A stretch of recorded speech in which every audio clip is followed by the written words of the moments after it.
Alright guys, welcome to my Dark Souls 2 No Death, No Bonfire run.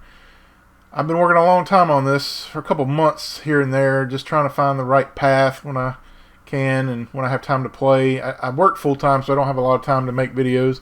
I do have a lot of Dusk videos in the works. I just have to edit them. But I've been trying to work on this at the same time, and this has been quite the project. And a run like this isn't fruitless. I mean, you do get 2 rings for completing this run, this No Death, No Bonfire run, and you don't actually have to do them at the same time. However, that is what I'm going to be doing. I'm going to be getting both of the rings at the same time, which means I can't sit at a bonfire and I can't die in the same run. And this will be a continuous, no editing run from start to finish, and it usually takes about 4.5 hours for a successful attempt. And I got to tell you guys, I've had a lot of failures near the end of these runs. I've died to the final boss. I've died to some of the easiest bosses, including the Covetous Demon, which is very embarrassing. You cannot take any boss lightly on a run like this. Safety is definitely first. Even some of the most dedicated YouTubers, including The Completionist, didn't want to go for this run. He said that he was made painfully aware that he didn't do it, but he claimed that he completed the game, so his fans gave him a lot of flack for it. I was made painfully aware of how I failed to obtain 2 extremely obscure and difficult to obtain rings when I quote-unquote completed Dark Souls 2. And to be honest, I get where the completion is coming from, because this run takes a lot of dedication, because you have to dedicate 4.5 hours for one attempt. I mean, I do a few things out of the way that I probably don't need to do, but it still takes a good 4 hours for an average run. We're not speed running it like these MLG speedrunners do that can do it in like an hour and a half. We're not doing that, because this is supposed to be like a guide for people that don't want to dedicate their entire lives to speedrunning the game, but obviously going through it the fastest will be the easiest to do. But if you really want the rings, the easiest way to actually do it is to do it in New Game Plus. Farm 2 million souls before going into New Game Plus, then go straight to Drangleic, and then you don't have to deal with half the game, but we're not going to do it that way. Before we get started, let's go over some very important rules to definitely keep in mind on a run like this. Because you guys have to have a plan going into a run like this. You can't just play it and say, oh, I'm just going to do it. I thought I could do that, and I died to the final boss because I didn't have a plan. Because in my Indiana Jones run, I didn't have to worry about curse, and I found out exactly how devastating this boss can be when you don't have a plan for curse. And you certainly better have a plan for the final boss. If you get to the final boss, you don't want this to happen to you.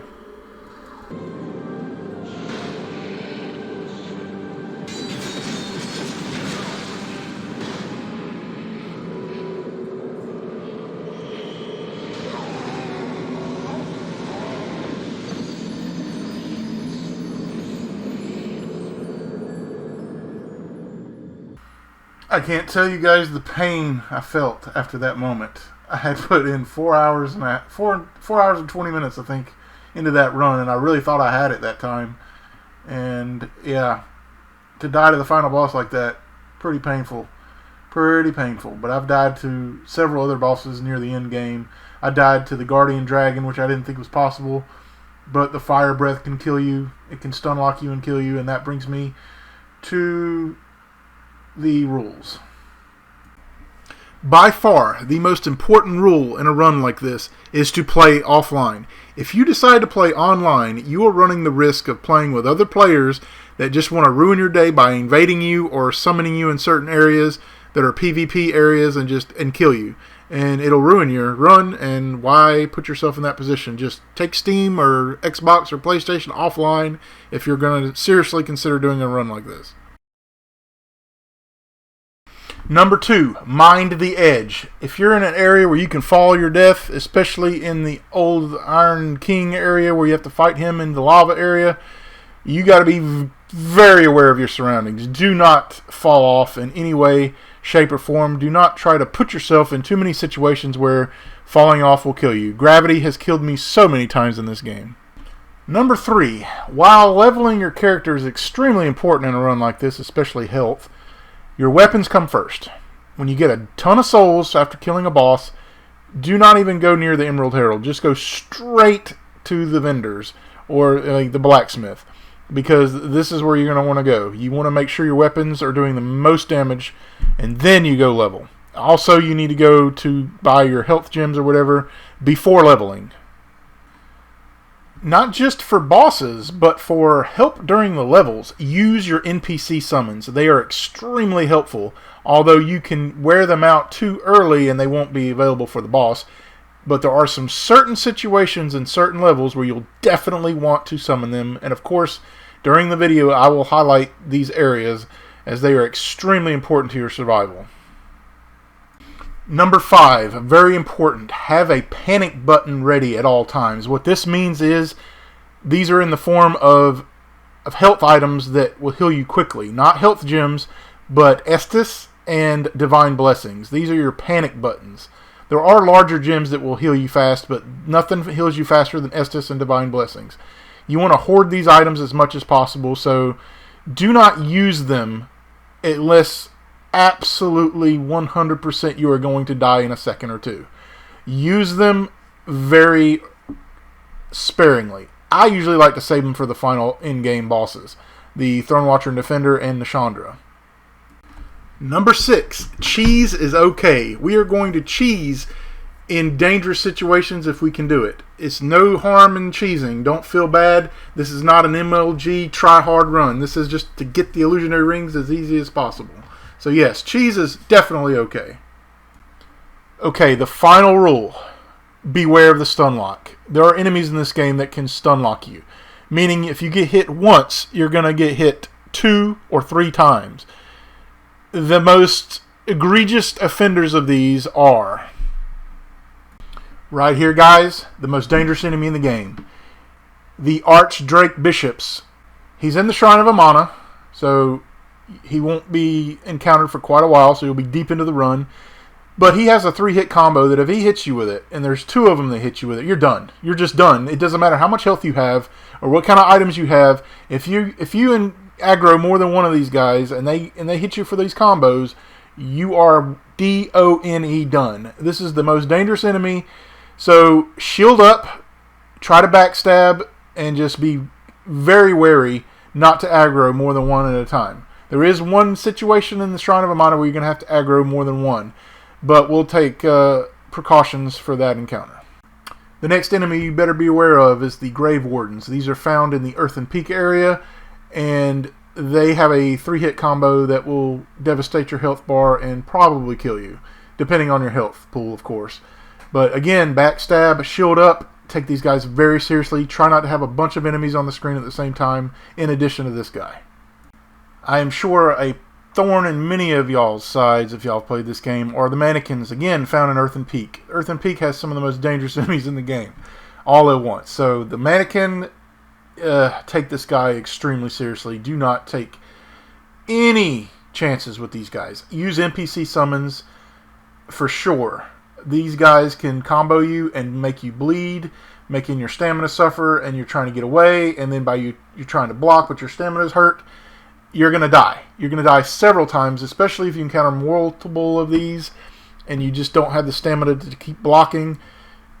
It's extremely important to use an NPC summon when you're encountering multiple of these. Try to draw them out one at a time, and we will do that when we get to Earthen Peak to make sure we fight these with minimal risk.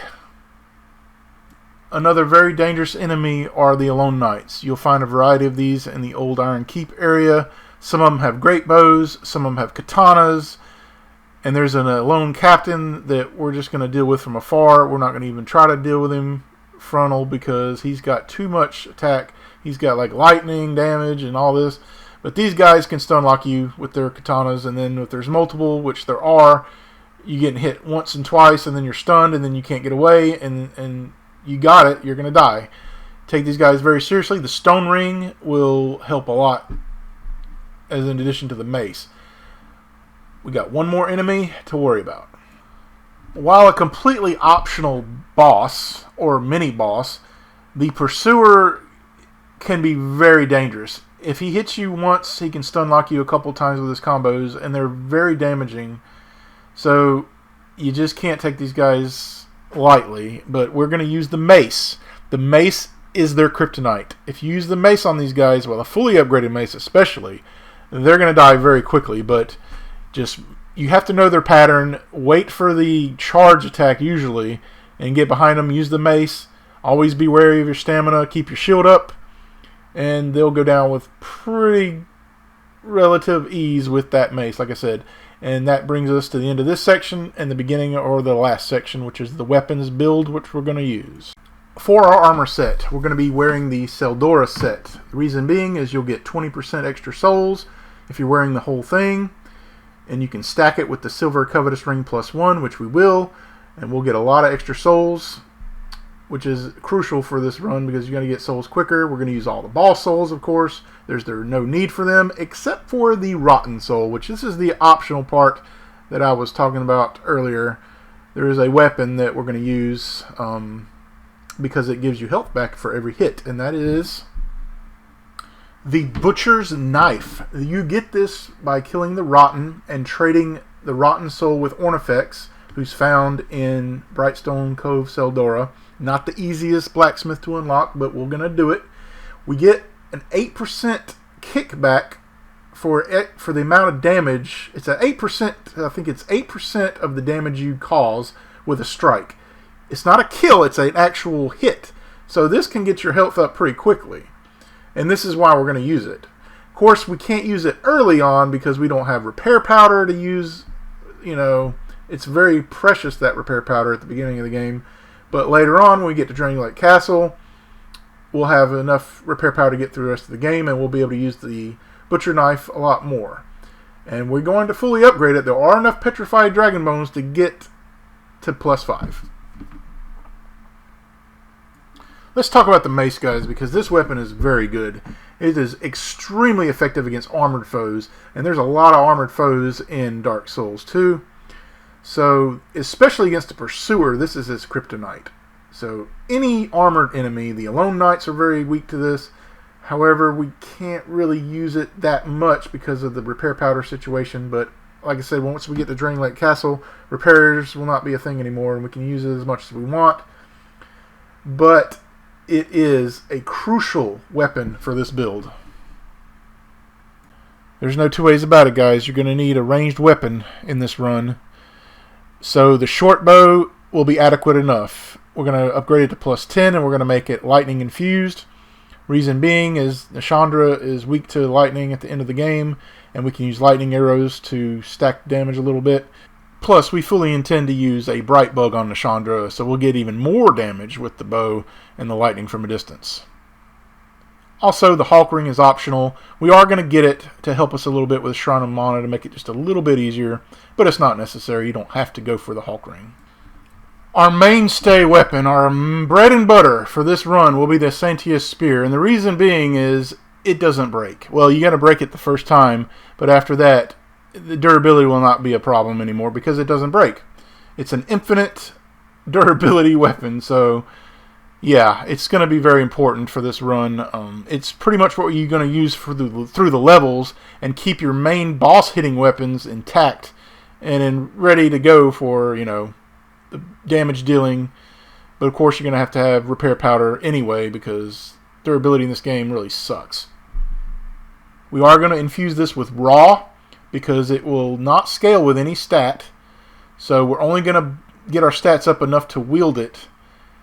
And that's it. So we need 31 strength, not to wield this weapon, but to use our shield. And 22 dex. It only costs 22 dex and 20 strength to wield this weapon. But for our shield, which is the Wicked Eye Great Shield, this shield will give you health back, just like a Ring of an Evil Eye.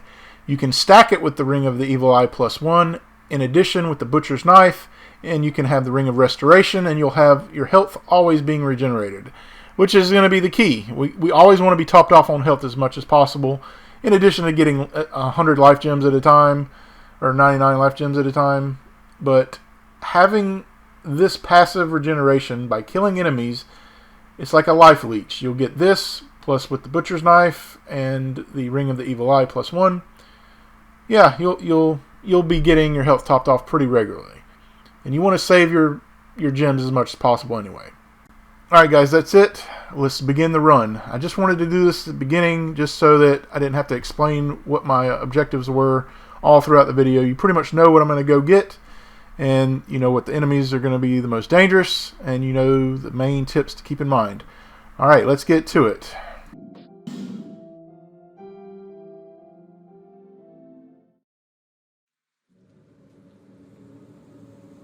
Perhaps you've seen it.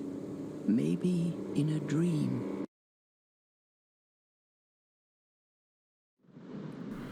Now, I won't be talking throughout this entire video, but I will highlight certain things, the mistakes especially that I've made, and certain things that you need to be aware of. So right off the bat here, I made a big mistake and forgot to pick up a ring. The stone ring you get from killing the troll. I just didn't pick it up, and I came back to try to get it later in the video, as you'll see, and it wasn't there. So I guess certain things despawn after a while.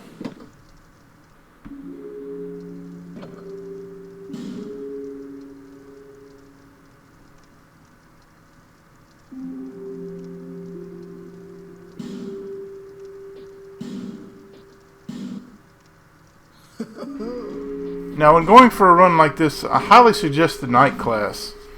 You can pick whatever you want, obviously, but the Knight class is definitely the most balanced for this run. And for gift, you definitely want to pick healing wares. Nothing else matters. Healing wares all the way. All people come. I always kill the troll to get 1,000 souls right off the bat and then get the stone ring, but all the runs I did, I picked up the stone ring, and the one time I'm successful, I forgot to pick it up. Go figure. But what you want to do is you want to bait out his butt stomp, but usually he won't get in a position for you to get behind his butt cheeks unless he does his uppercut move. You can see in this fight I didn't really get behind him often at all.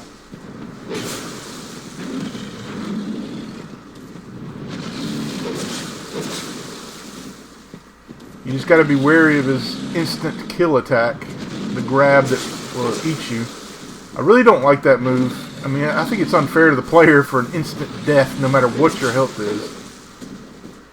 So I don't recommend fighting a lot of these enemies throughout the campaign, especially if you're going for a no bonfire, no kill, death run.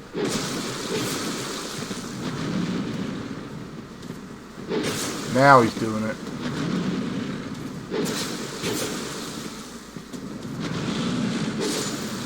You'll definitely want to pick up the gold pine resin. We'll be using that later. And of course I just ran away from the ring. It spawned. I saw it spawn and I just didn't pick it up. Now you want to make sure you pick up the small and smooth silky stone down here. This run is heavily dictated by getting one item, the raw stone. It's a guaranteed item in a chest in Harvest Valley, but the thing is we don't want to do a lot of backtracking in a run like this, so I wanted to go to Macduff once and have the stone with me, but if I don't get it in when I go kill the Duke's Deer Freya from that very annoying crystal lizard in the Doors of Pharros, which is very easy to miss, then your only other chance is to get lucky by killing the basilisks or getting lucky from the crows with the trades. It's not a very common reward from the crows. I haven't seen it very often. Even if you don't get the stone from the Doors of Pharros or you don't get a drop from the crows, you can still go to Harvest Valley and get it and come back to Macduff, or just choose to go to the Lost Bastille as your last Lord Soul. But I like to do the Lost Bastille as my third Lord Soul. The first Lord Soul that I like to do is the Rotten. Then I like to go to the Duke's Deer Freya. Then I go to the Lost Bastille, and I end with the Old Iron King. That's the path that I like to take. So if I don't get the raw stone, I have to make the Lost Bastille my final destination. We're just clearing a path to the crows because we want to be able to trade with them for a chance to get the raw stone and additional upgrade materials like Titanite chunks, Titanite shards, petrified dragon bone, twinkling Titanite, and we have to come back to the nest after we get the Santia spear to break it. It's the quickest way to break the spear is on the nest for some reason.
Alright, we can light the bonfire, we just can't sit at it.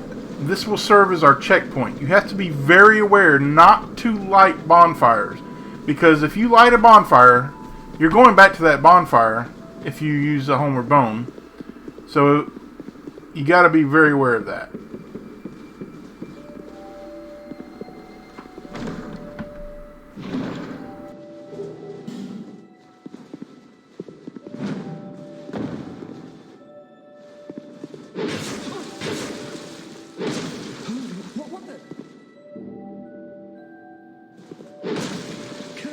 Enough of this.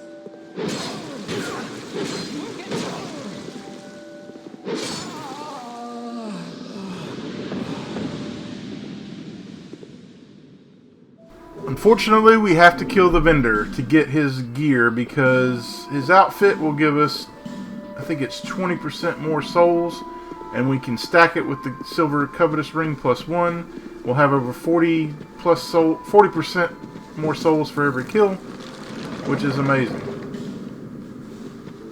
You don't have to get Estus shards, but I do it anyway as like a panic button.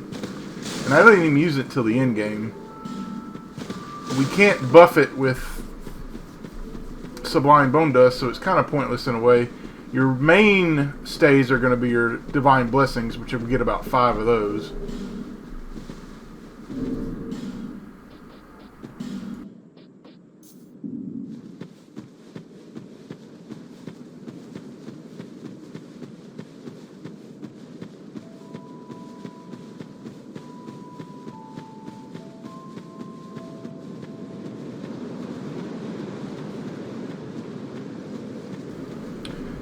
Because health is so vitally important, especially in the early game, we're going to be getting as many health rings as possible.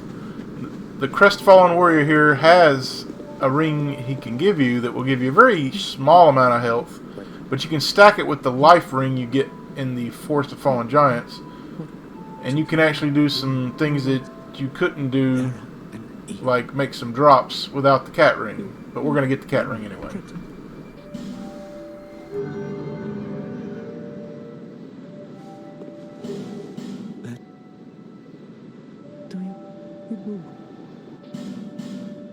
Find peace. Okay, let's talk about leveling. Our first objective is to get our dex to 12 and our strength to 12. We need the dex to 12 so we can use the bow, the short bow, and we need the strength to be 12 so we can use the mace. Are you going out, go, king? There once.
completely optional, but I like going this way first to get an extra divine blessing.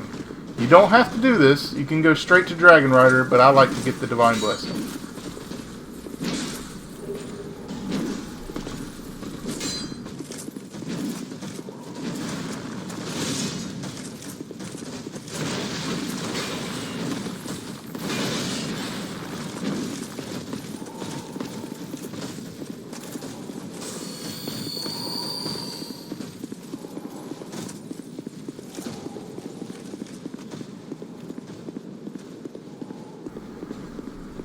An interesting detail I learned later on after failing Dragon Rider for some reason, you have to go on his 7th step as he's starting his 7th step. Don't go on the 6th step too quickly or you'll have to fight him. So just wait for him to take his 7th step right about there. He'll fall every time. Another thing I'm going to do here that you can do optionally is kill the cleric up here. The reason I want to kill her now is because she invades you multiple times in the game and I just don't want to deal with her. So by killing her now, we don't have to deal with her. Please. Problem is, you have to get her stuff to open the path. So you'll have to come all the way back through here if you decide to kill her here. Some people like to go to Majula, but I just like taking her out here. It's just easier to just punch her off.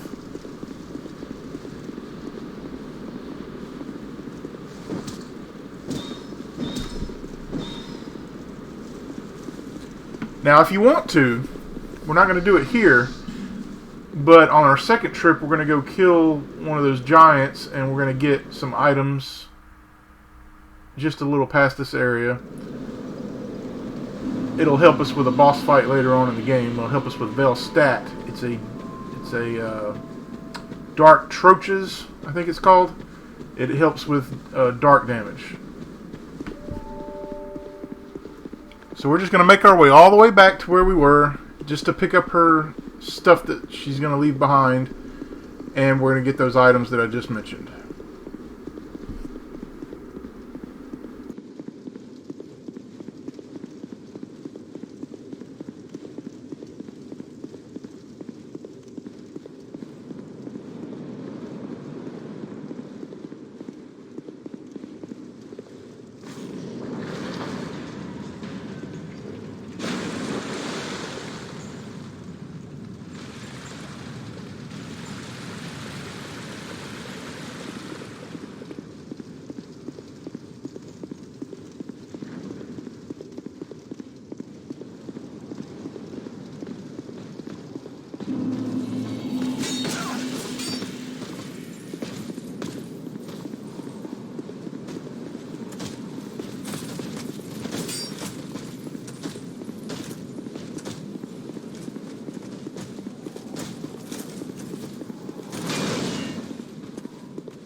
Now that we're back, we're going to go buy the cat ring. This is our first item that we're going to buy from the cat.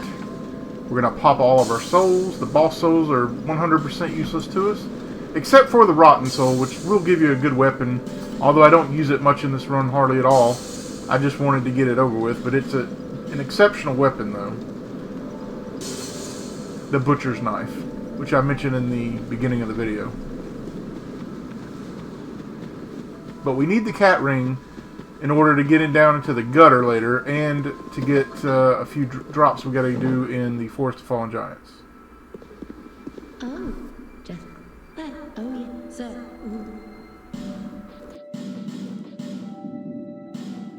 Satisfied? I'll be. Now, make sure you go ahead and equip it, because sometimes you'll forget and you'll just drop into the gutter and you'll die. Now, I want to make sure I spend about 6,000 souls on levels here. I realized I didn't level up, and I think I turned around here. Yep. Because you want to have 10,000 souls to give to Militia to get the Silver Covetous Ring +1 as soon as possible, because you don't want to be wasting souls, potentially leaving souls on the table from the bosses and stuff. It actually adds up pretty quickly. So, again, we want to get Dex and Strength to 12. Then we're going to start working on Vigor, Endurance, and Adaptability. So I usually just put 1 point in each.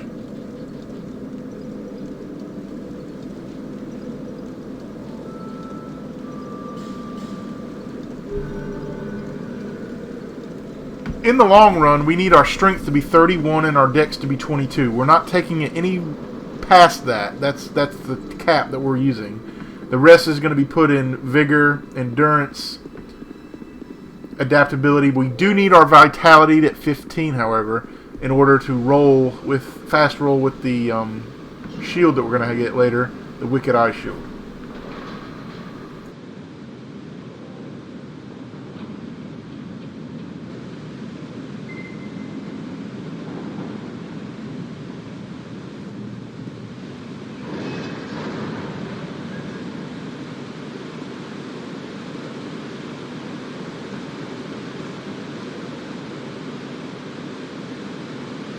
Now, you don't have to get human effigies, but I get them anyway because you can get cursed in this game, and it will take some of your health bar away, so this will restore it.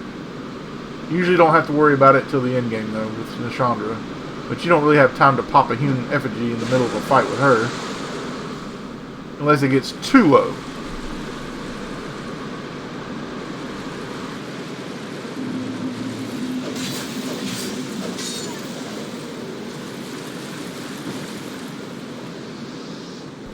You want to stick to the far left here as much as possible so you don't aggro the troll, because if you stay too far to the right, you will aggro him and you'll have to deal with him. So stay to the left.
The weapon that we're going to be using for this run takes Twinkling Titanite. To fully upgrade it, we'll need 15 of them. Twinkling Titanite doesn't just grow on trees, though. There's not many areas where we can just get it, and we can't farm, so there's 2 of them right here. You just got to make a tricky little jump here. That's why we need the cat ring. But alternatively, if you started with the knight, you could get the life ring and stack it with the blue ring we got already from Crestfallen Warrior, and you can still make the jump and live without the cat ring. The prism stones we can trade with the crows to get some burrs, hopefully some orange burrs to help with a couple bosses. But we can buy them from our vendor as well, Rosalina, when we save her.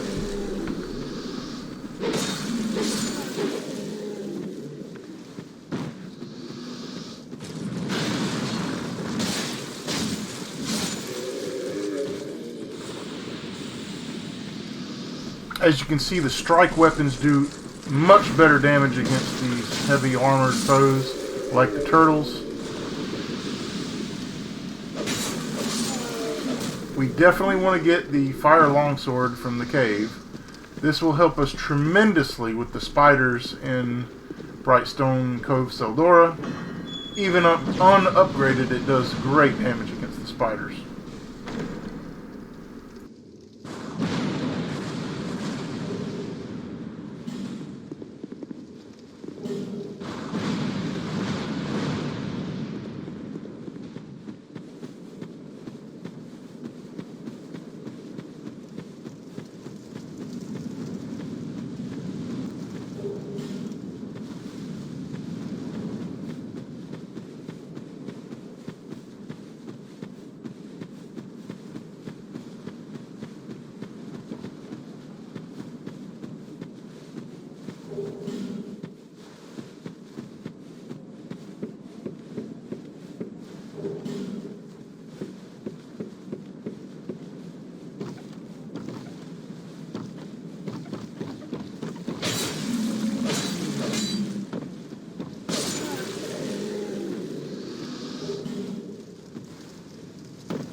We want to make sure we break the broadsword so we can repair it and have it ready for the gutter trip, because it's a highly effective weapon in the gutter, and that's what we'll be using.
We want to make sure we clear this area in here.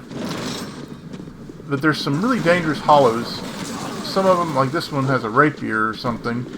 They can overwhelm me pretty easily, so using the witching urns that we found earlier is a good strategy for taking these guys out safely.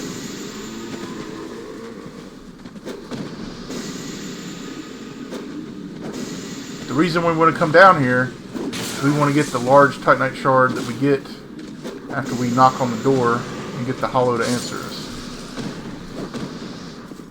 We're not going to use the Ferrous Lockstone to get the slab and the Chloranthy ring, because we're going to get a better Chloranthy ring, and slabs are not an issue for what we're doing.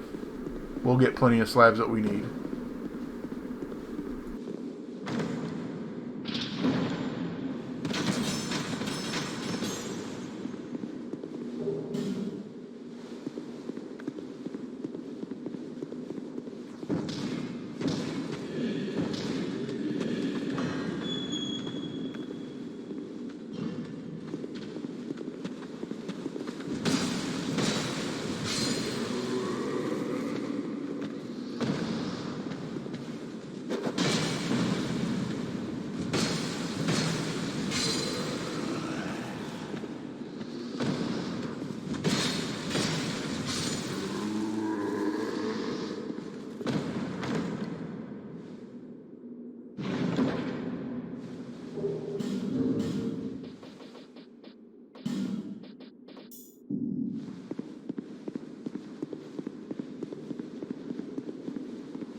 Now, we're not doing Peyton Crichton's quest, but I do want to have it open, you know, so I can do it later.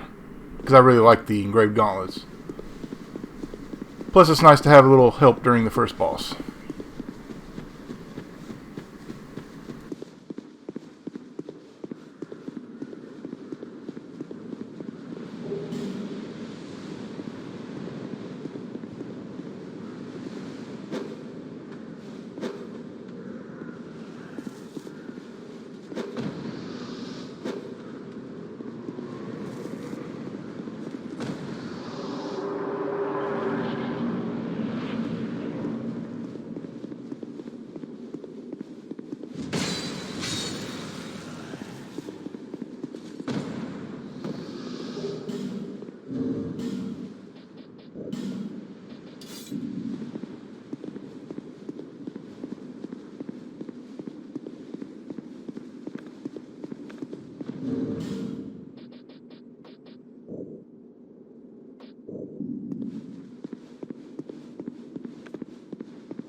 A good practice to start doing in boss fights, especially, if you take a hit from a boss like I just did there, run away. Just run away and heal with the life gem. Because it doesn't take many hits to kill you in a boss fight.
Now, after you kill the last giant, there's a couple items you can get. They're totally optional. You don't have to get them. The first being the Ring of Restoration. It's not really that helpful of a ring.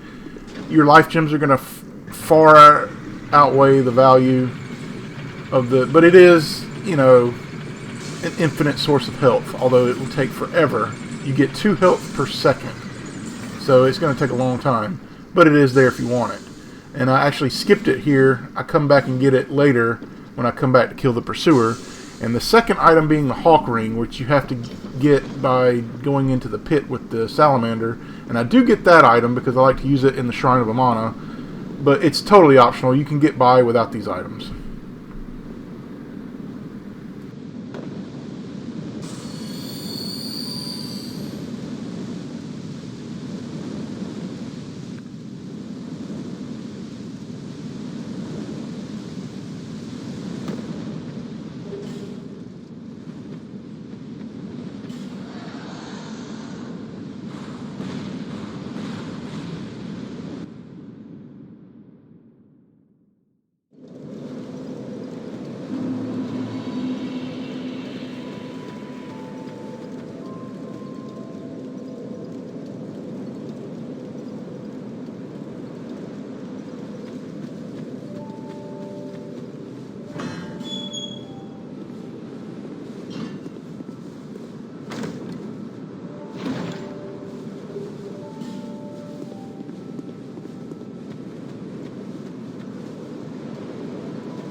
Even though we have a lot of souls and we would like to level, we need to upgrade our weapons first. Weapons come first, as I said in the beginning of the video in rule number 3. The mace is the first thing you want to get. You want to upgrade it to +4.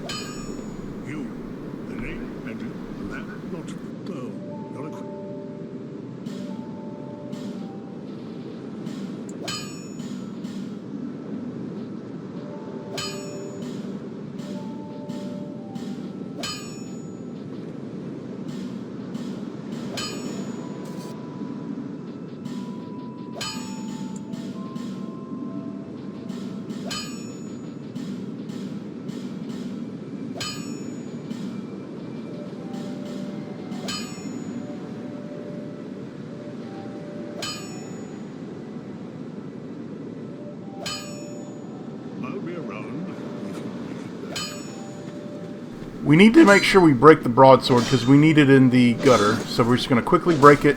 It should be near the end of its durability anyway. Don't forget to repair it. I'll be around if you make it back.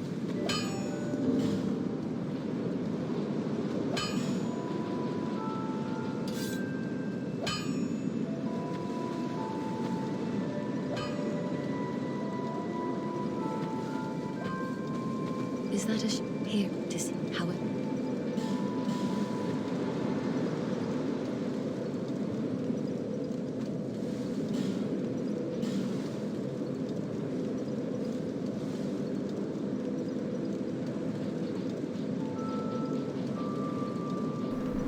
Before going into the gutter, we need to make sure we upgrade our vigor and our endurance a little bit, especially the endurance, because as a knight your base stats are at 6.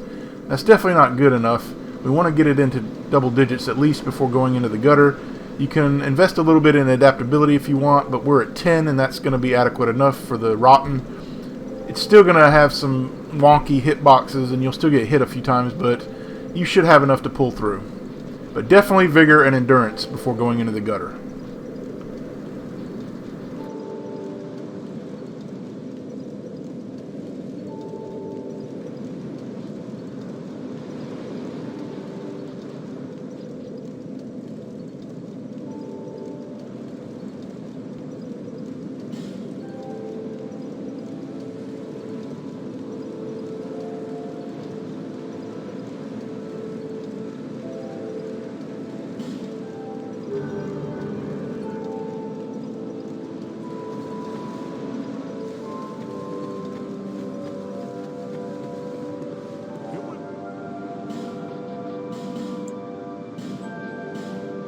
I'll be around if you need that.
This is one of our main rings for the walkthrough, the Ring of the Evil Eye +1. It gives you health back for every kill.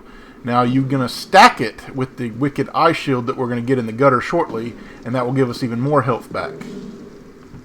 This will help us save on life gems.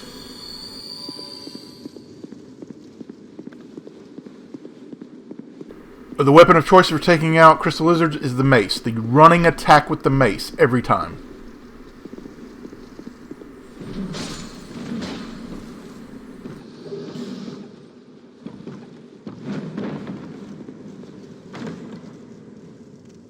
The Knuckle Ash Ring will only be used once in this entire playthrough, but it is helpful when we get into the pit with the Basilisk. We don't want to take any chances. As soon as you drop down, watch out, because there's exploding enemies that will instantly kill you, or take 3/4 of your health. The broadsword is a great weapon, it one-shots them. Just walk up to him and slash.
After getting the chunk, as soon as you get through this hole here, make sure you quickly kill these two hollows because they're going to go up a ladder, and if they beat you to the ladder, you're going to have to climb the ladder, and they're going to kick you down, and you're going to have to wait for them to come back down the ladder. It's just quite annoying. But watch out for the guy that has the dark imbued weapon. He can take quite a bit of help.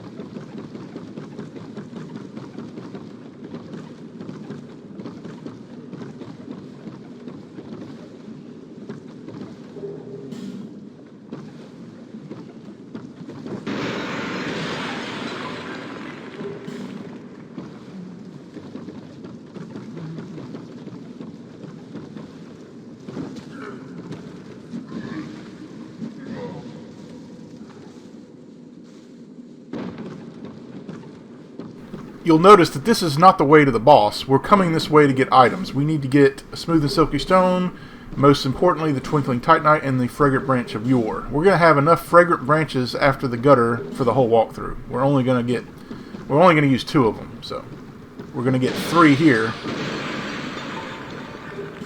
and that's more than enough.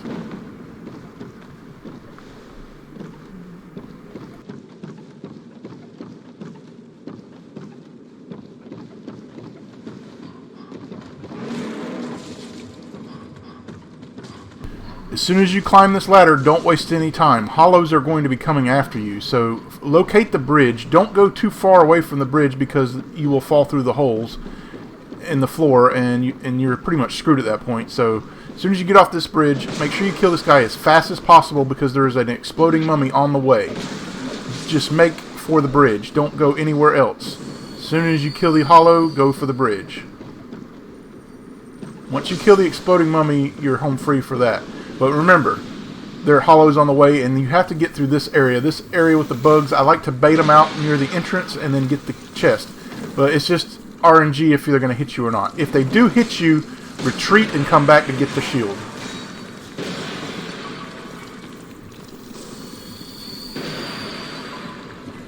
As soon as you drop down here, make for the jars on the left and kill the exploding mummy before he can get to you. And make sure to get the poison arrows. We're going to need them later, and Gaviline is not an option for us in this walkthrough. As soon as you go through the fog wall, kill this guy because he will harass you all the way. Take this ladder down, and you're still not safe until you drop off. Once you drop off to the next platform, which is right here, you need to strip down to nothing. Get rid of the rings, the weapons, and your armor. Reason is we're going to go through some corrosive jars and we don't want to damage any durability. Before we go through the corrosive jars though, we want to get the 20 life gems that are right behind us, but as you can see they blocked me here, so kind of try to find an open spot. I nearly die here. Be very careful at your own risk. You don't have to get the gems, but I like to get them. There's 20 life gems for free. That was just bad RNG. As soon as you go through the corrosive jars, get the fragrant branch of yore, and we're safe right here. We're 100% safe. So we can prep for the boss. Now what you're going to want for the boss is the mace as your weapon.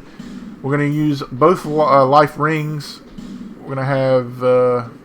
we don't have the stone ring because we screwed up. So it doesn't really matter, as the 4th slot is pretty much useless. Leather shield.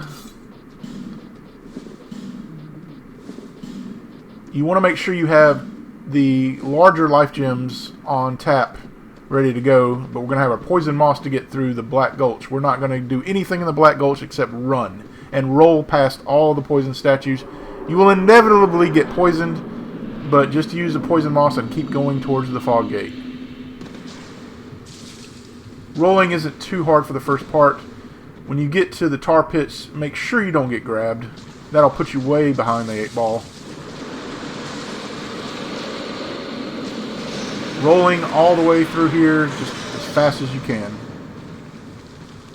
If you do get poisoned, just as you're walking, just go ahead and heal with the moss and just keep going.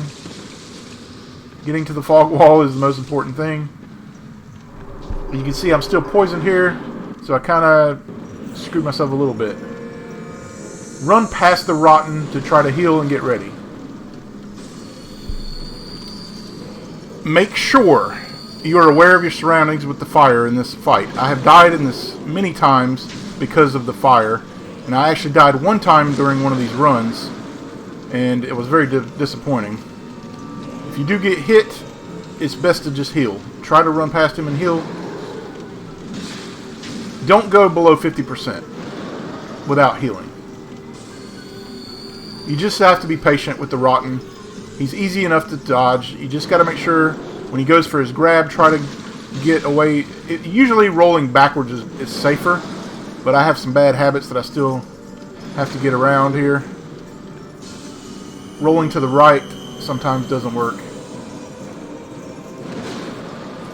Again, your adaptability isn't that high, so you just have to take a lot of precautions in this fight. You can use firebombs if you have a lot of them, but I didn't buy that many. In the second phase, when he does his AoE attack, you can use your firebombs if you have some, but it's better to just go in with the mace. 2 hits, 2 or 1. Try not to get greedy.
As long as you're at full health and you have the life rings on, you can survive one of his grabs. Just get away from him as soon as you have been released and heal.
Now, I don't use the Soul of the Rotten in this walkthrough. However, I don't really use the Butcher Knife that much, but it is a weapon that heals you.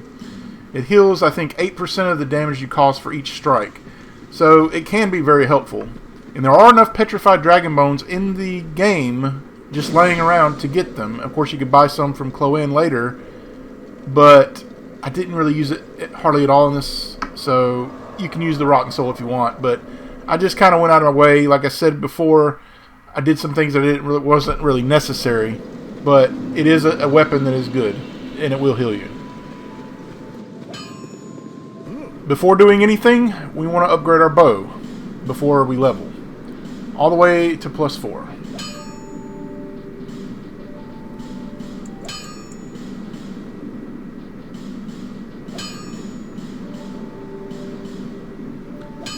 When we go to Macduff, we're going to lightning infuse it, and we're going to get a lightning gem.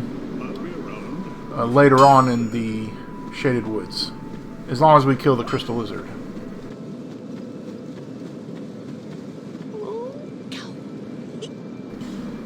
Next, make a trip to the Hag and buy some life gems. Just see where you're at. You don't need 99 life gems right now. I just buy 21 just to get me by, because you're still going to get healed from the Wicked Eye Shield and the Ring of the Evil Eye. So to use the Wicked Eye Shield, we need our strength to 31. So that's what we're going to do. Put all of it to 31, what you have left over.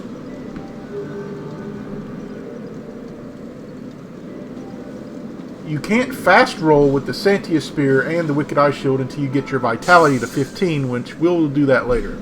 Notice I didn't pop the Rotten Soul, like I said. I save it for later for the Butcher's Knife, but you can do it if you want.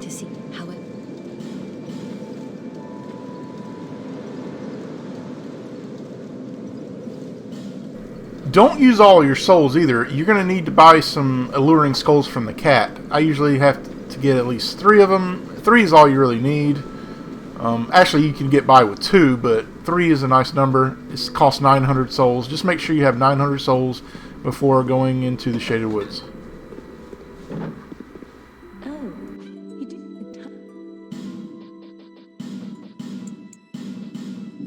Satisfied? I'll be...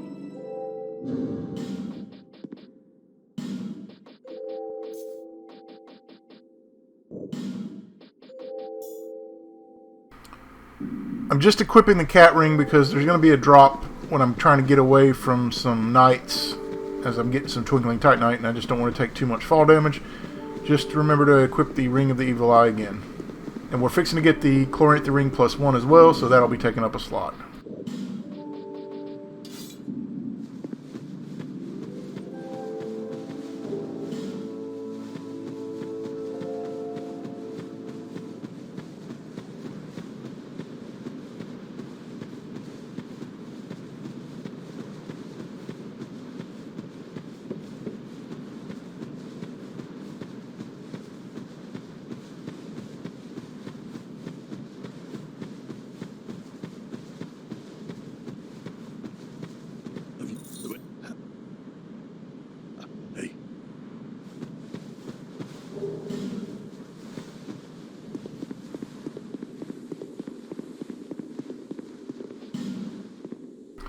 As soon as you unpetrify Rosabeth, just leave and talk to Benhart before you forget, because I have forgotten many times.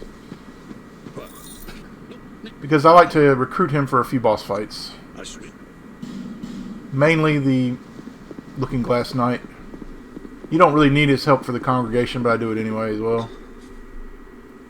I do not summon him for the Giant Lord, though. And you want Rosabeth to migrate to Majula so you can buy things from her later on. We're going to be buying a few rings from her and burrs to help us with a few fights. I had some PTSD from the Guardian Dragon, so I wanted to make sure I had fire damage protection, so I stacked up on that.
I like to go up here to get the Ferrous Lockstone. We're going to be unlocking 2 contraptions in the doors of Pharros, so we're going to need at least 2 of them, and we got 1 from the gutter, so that'll be enough. Although we're going to get 1 from the Shaded Woods as well. So we're just over collecting here. But you need at least 2.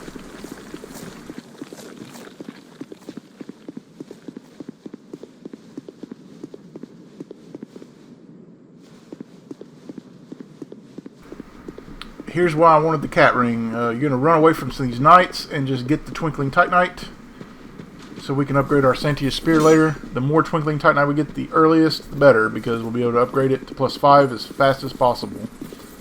And that's another reason we need the raw stone, so we can make it a raw Santia Spear, since it doesn't scale with anything. Just grab it and just roll off. Not that far of a drop, but health is everything in this game.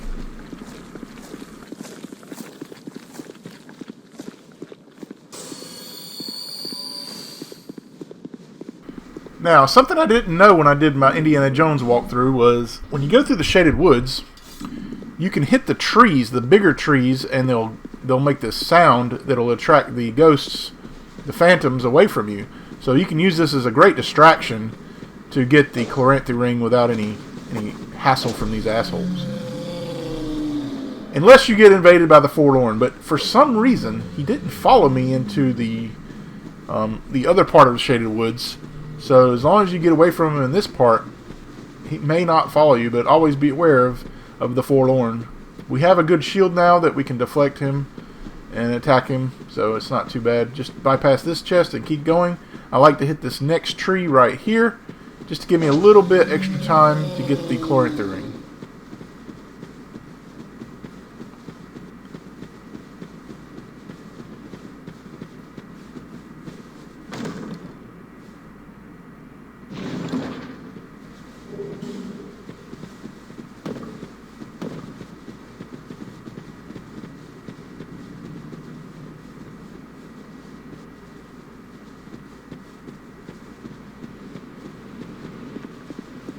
First thing we're going to do is get the Fang Key. Again, this is completely optional, guys.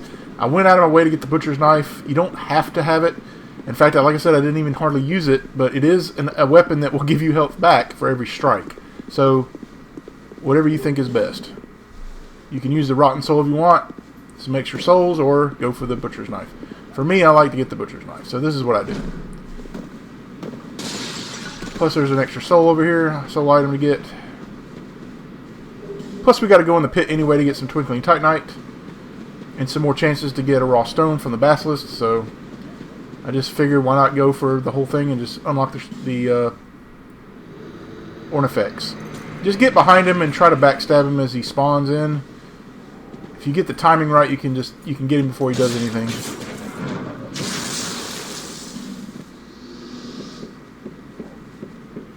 Very careful. The Forlorn did follow me. I thought he didn't. I guess in one of my other walkthroughs he did, or my playthrough attempts, he followed me, or didn't follow me in here. But what you want to do here, if the Forlorn is bothering you, he can't jump. So there's a gap over here with a chest, which we want to kill the Phantom and avoid fighting him near the chest, because if the chest is broken, you're not going to get the items within, which is a chunk and a Petrified Dragon Bone, which you definitely want both of those. Just be careful where you fight him. The Forlorn cannot attack you from here. This is a place of reprieve from him. He'll just stand down there and wait for you to come down.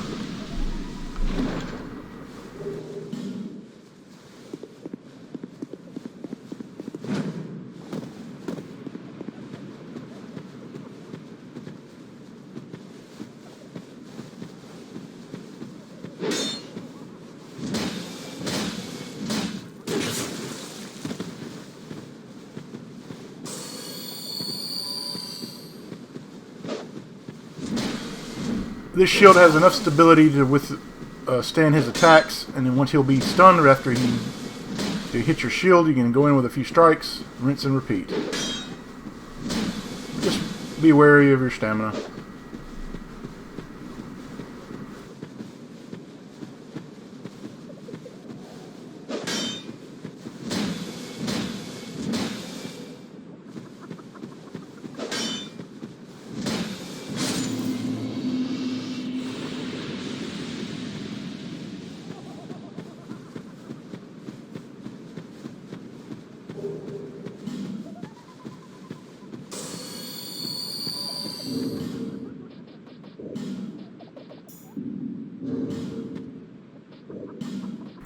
Alright guys, this next part can be a little tricky. We need to kill the Crystal Lizard. We really need to kill this Crystal Lizard because he has a chunk and he has the lightning stone we want to infuse our bow later. This is not the easiest Crystal Lizard to get. Sometimes if he gets close to the wall, you're not going to be able to hit him. So the quicker the better. I think I almost failed getting this Crystal Lizard, but running attack with the mace is the most important thing to keep in mind here. I'm just waiting for the curse to go down. There is a Ferrous Lockstone in here. Like I said, you don't really need it, but might as well get it. I like to fight this Phantom before going for the Crystal Lizard because you don't want him to mess you up. You need to be 100% focused on getting this Crystal Lizard. Just take your time because these guys are quite agile and they will sometimes even hit through your shield sometimes. I'm not sure if they have a shuttle or whatever, but just make sure they're dead before going for the Crystal Lizard. Take your time. You can't lock on, so that's annoying. It'd be a lot easier if you could lock on.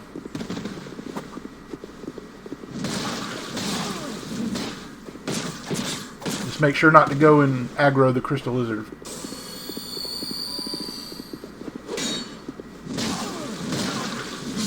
Now, serious time. Let's get this Crystal Lizard. Make sure you lock onto him first, right here. Run in and use the attack, the running attack.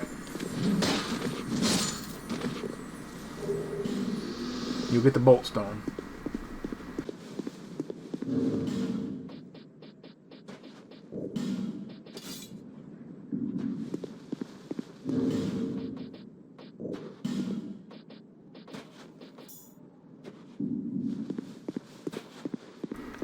Now I'm putting on the Ash Knuckle Ring because I'm going into a pit with a bunch of basilisks and I don't want to be petrified and instantly fail this quest. So, yeah, if you do decide to go down into the pit, which you should because there's Twinkling Titanite down there, and I want to unlock the Blacksmith anyway.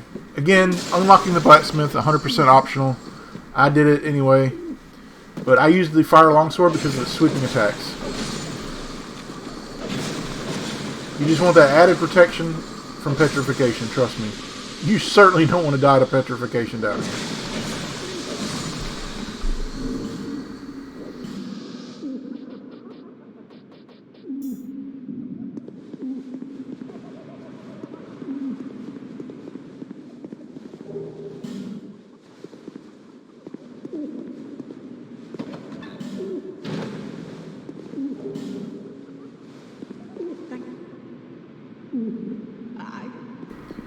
Unlocking Ornifex will also give you access to unlimited fire arrows, and I buy like 500 to get me through the rest of the game as well, and they're very useful arrows to have, so yeah, it is worth it unlocking her here, even if you don't go for the Butcher's Knife.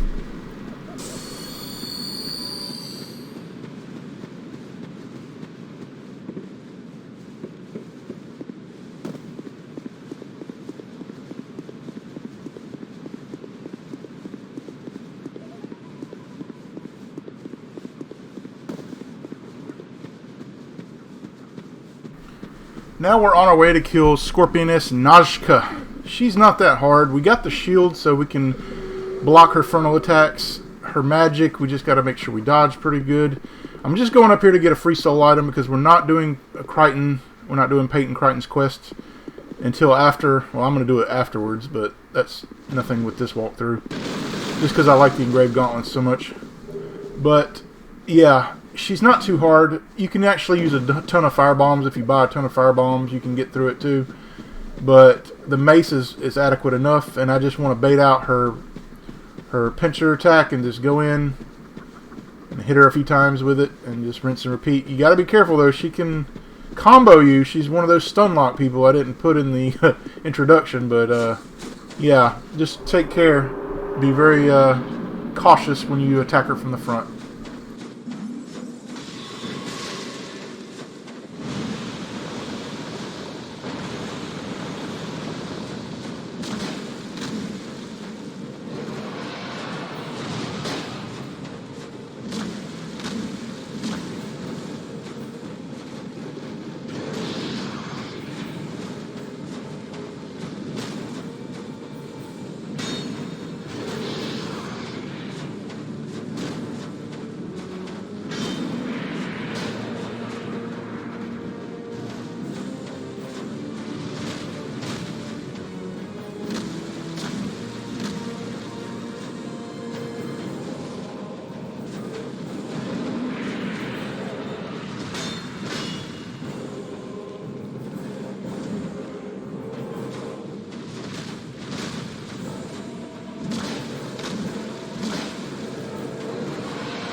That's why you don't want to attack her from the front. And you can see I nearly died. Don't make that same mistake. Patience. Just wait for her pinchers. It's not worth it.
Now, there's toxic rats to deal with, guys. Make sure you have a divine blessing. I just didn't put it on because I'm so used to fighting the toxic rats. Make sure you have the fire longsword. It's the best weapon to take them out with. We'll just block the attack and swipe. Make sure that you kill them first before dealing with the phantom. If you saw my Indiana Jones walkthrough, this is where we grinded for the all stones. We're obviously not grinding here, but we got to do the same thing. We're going to do the same exact pattern that we did before. It's just we're just doing it once, and we're not in this company of champions.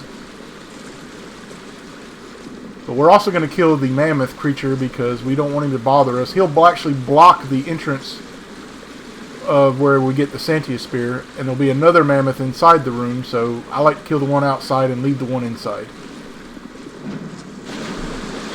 So just make for this cave entrance to the left.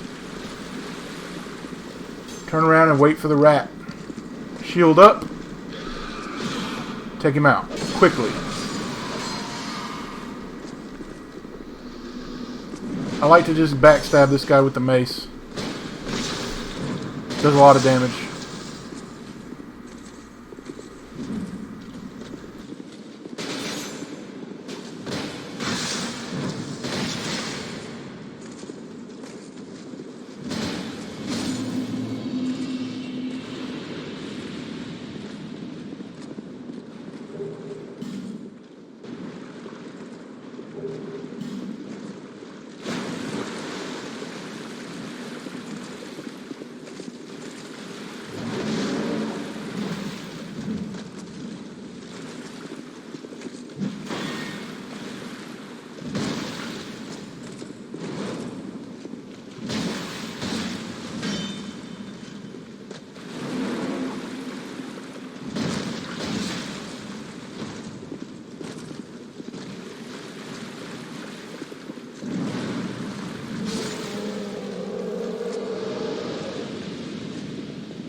Here's our main weapon for the game, the Santia Spear. It will not break after we break it once. So it's a vital weapon for this walkthrough.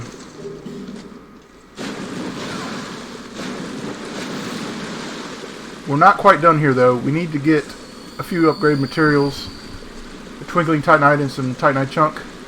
But in order to get it, we've got to kill some toxic rats coming up. So again, make sure you take care with your shield. Have it up. Fire a longsword, we'll take them out. It doesn't take much for them to get you toxic, so.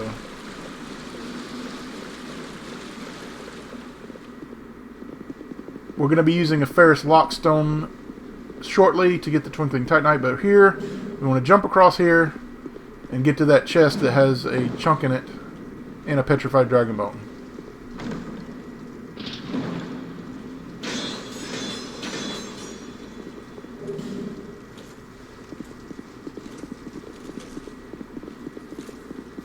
Not worth it engaging the Grims. Just get to the first lockstone, and it's right below you.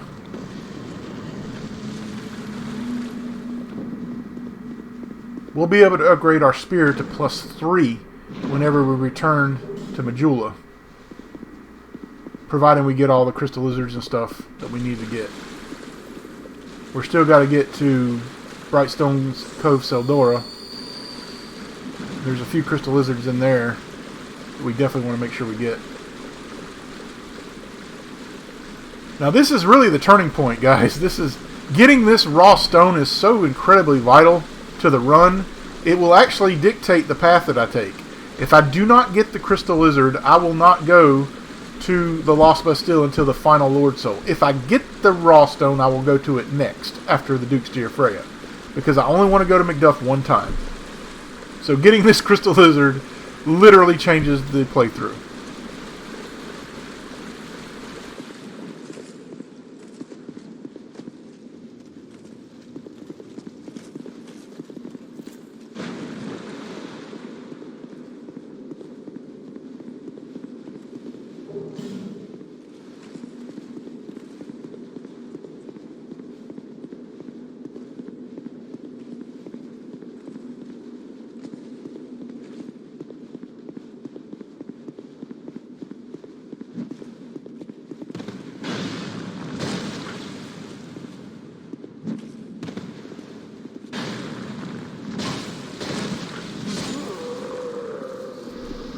Approach slowly. Lock on as fast as you can. As soon as you lock on, run in and hit him. Run in with a running attack. If you don't go in with a running attack, you won't get the lizard. He's too fast, and you will never get him. But as long as you do a running attack with the mace, you'll get the drop on him. Another optional part here, I want to summon Benhart for the fight against the Magnus and the congregation, although you don't really need to do this. I just do it anyway. He also helps with the hollows. They're quite powerful, even with our shield and everything. They'll still break our poise pretty quickly. So he's in this tent right here to the right. I like to take out this hollow first.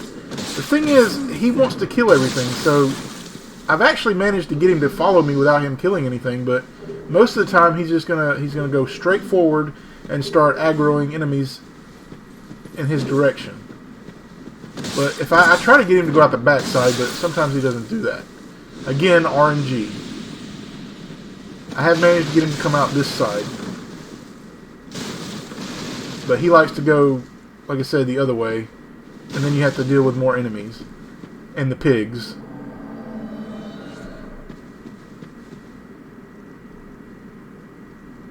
See, he wants to go forward and aggro all those enemies. So you're just going to have to deal with them. As he's fighting them, you can just backstab him. But this also puts wear and tear on our mace, which we don't have a lot of repair powder, and we need this fight to be shortened as much as possible so we don't waste the mace. I'm switching to the longsword here. Try to do backstabs as much as possible. It doesn't take wear and tear on your weapons as much. I'm not sure if it takes any at all, really. But yeah, make sure he follows you. We're going to get our bow out and we're going to trigger some traps. You only need the wood arrows to trigger the traps. I wouldn't waste the good arrows.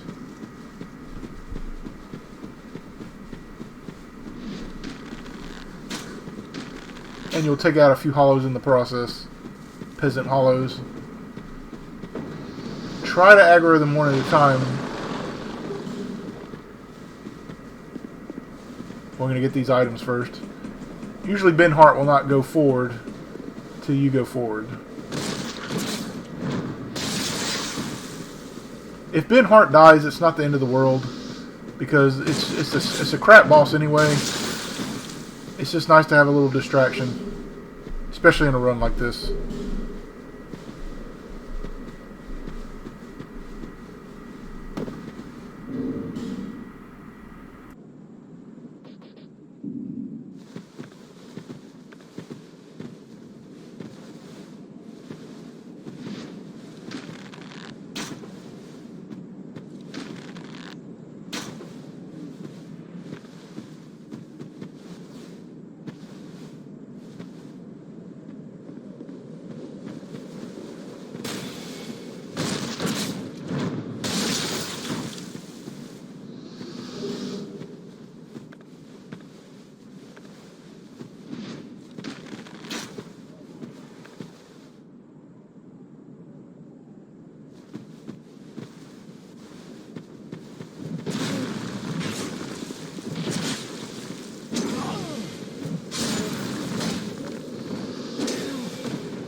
Make sure to get the charcoal pine resin here. It's very useful against the Duke's Deer Freya. And we'll be using that against the Throne Watcher and Defender as well. There is more you can buy in the Old Iron Keep. But I'd like to have a few there. Try to get this Crystal Lizard if you can. It's not easy to get. I have gotten it in the past, but I don't think I can get it here. But the chunk is what we really want. See, I missed him. Yeah, don't follow him. Just get this item here, which is a chunk. Make sure you get that one.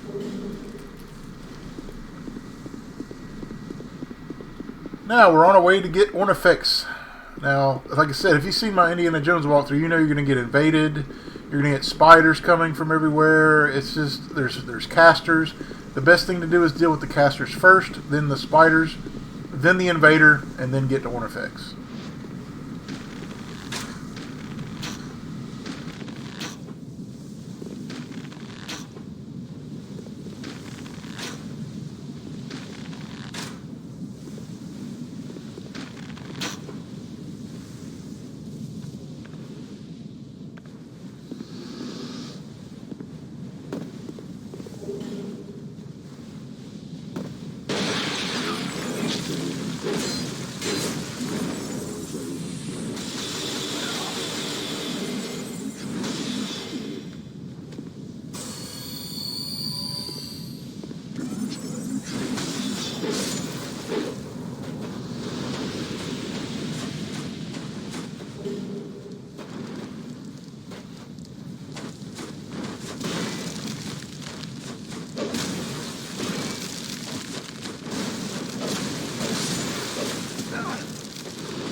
Like I said before, the Butcher's Knife 100% optional, but it is a weapon that will heal you, so keep that in mind.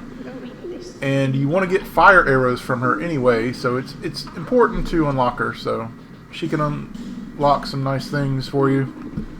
You don't have access to fire arrows any other way, so just buy I bought like 500 of them.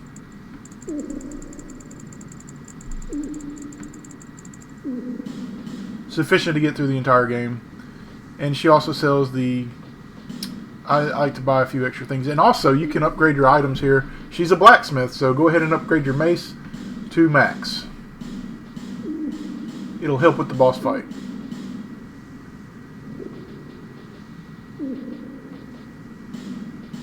And just, I like to go ahead and upgrade the Centaur Spear so I don't forget.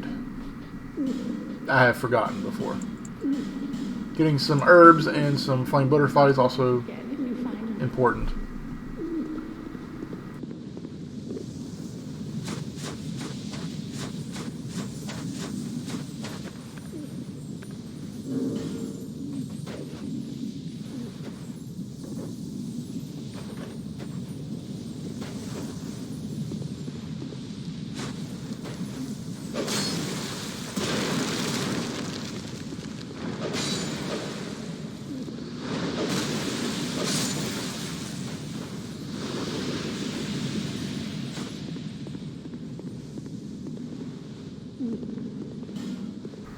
One of the most useful NPC summons you'll ever have in this game is Bashful Ray, so make sure to summon him here.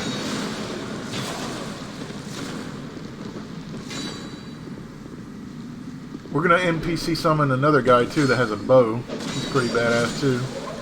These summons will definitely help you with the Drangleic Freya. Make sure to get this chunk here, it's easy to miss.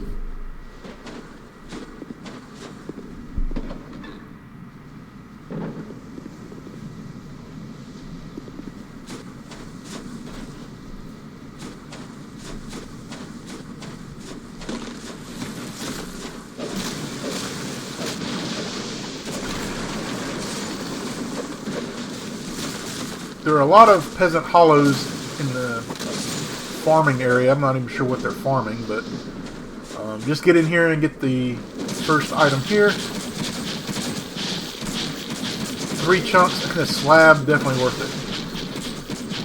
it. Use the bridge to your advantage. Bashful Ray will take some of the aggro. I just used the fire longsword here. I don't want to waste the mace's durability. Sweeping attack will knock them off and they'll have to come right back to you.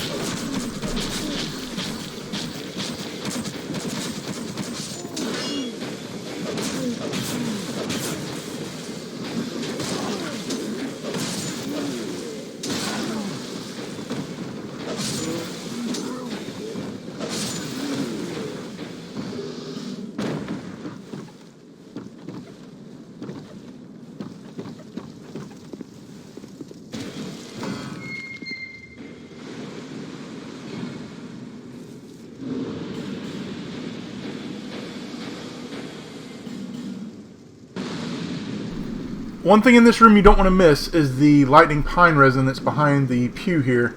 Make sure you get it. It's 4 of them. 4. That will carry you through the rest of the game. For the bosses you need to use it against. You can summon this guy. I like to do it. They like to kill all the spiders, so you might be a while getting them to come to you, but this guy can be dangerous right here. Just be careful. You don't have your shield up, so you want to keep the torch out to keep the spiders away. And as before, like we did in the Indiana Jones walkthrough, we will not be fighting the Drangleic Freya with 2 hands. We have to fight her one-handed because we need the torch out.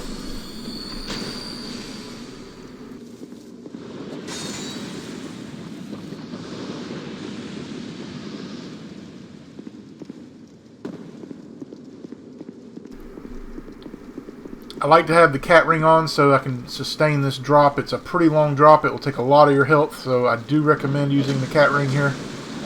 I just like to use this path. It's what I've always used.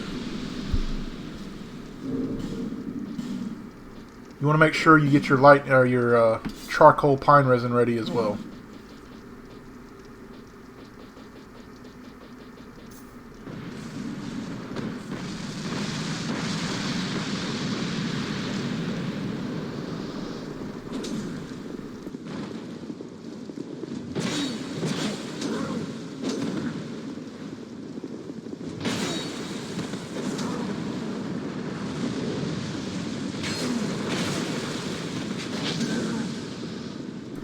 This is the only action you're going to see with the Butcher's Knife. It's unupgraded. Bear that in mind. It's not upgraded at all. So, yeah, it's a great weapon to have, though. I really like it. I was so nervous near the end of the walkthrough that I just wanted to just use what I had that was upgraded. I didn't want to go out of my way to get more upgraded materials, so I just went ahead and beat the game without using the Butcher's Knife. But it is a nice thing to use. I have died to the Drangleic Freya, but not from the boss. I have fallen off the cliff, so make sure you know where you are at all times when fighting her. Do not roll off a cliff. It's a bad feeling, trust me.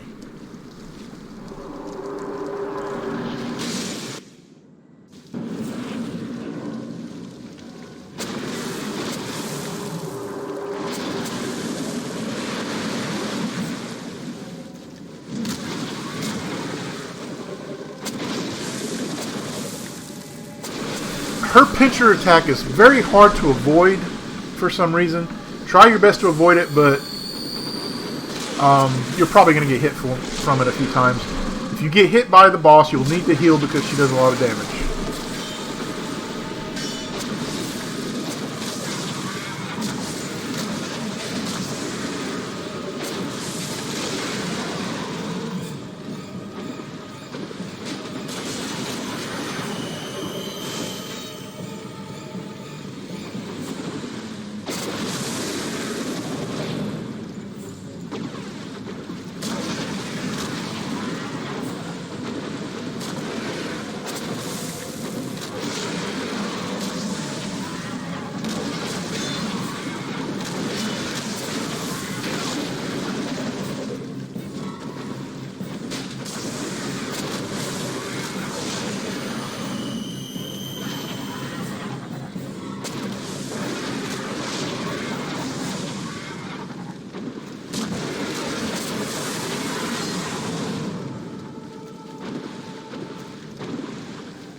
I usually do not put my torch away because the spiders can follow you all the way into the Lord's private chamber. Just get your stuff and get out.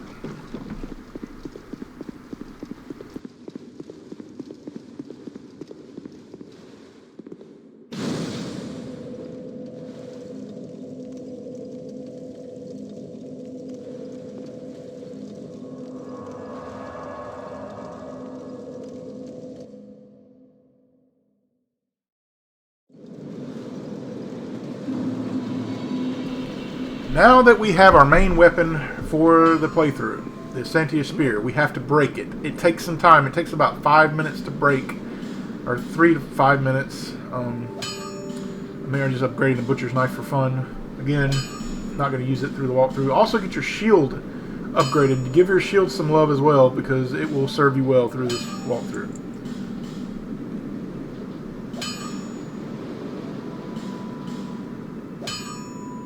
But yes, breaking the Santia Spear is a time-consuming process. It takes about 3 to 5 minutes. Like I said, we're going to go to the crow's nest and break it. Almost forgot to. Now we want to buy a lot of life gems. Buy them all. Buy up to 99. This will serve us well for the rest of the game. I don't think I run out at this point.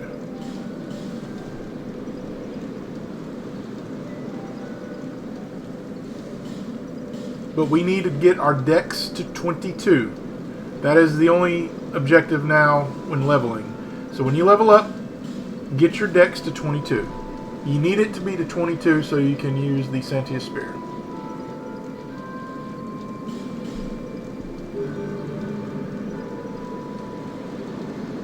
You can still pop all your souls and do some more leveling.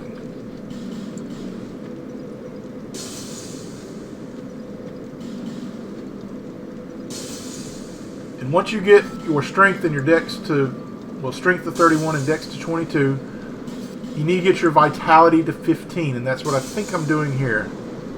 That is your next objective. Once that is done, then you just health, endurance, and adaptability will be good stats to invest in.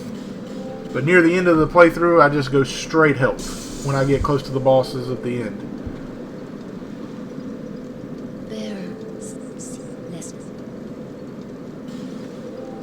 You need to get vitality to 15.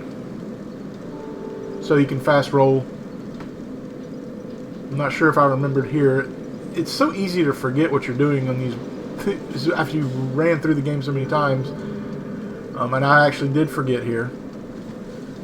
So I'm going to be fat rolling with the Santia Spear. I think here's where I realized I wasn't going the right way. So we need to go kill the pursuer, but with the mace, it's going to be a cakewalk. It's a plus 10 mace, and yeah. I don't know why I got the Butcher's Knife out here. Maybe I was just playing with it.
Here is where I realized I didn't go the right way.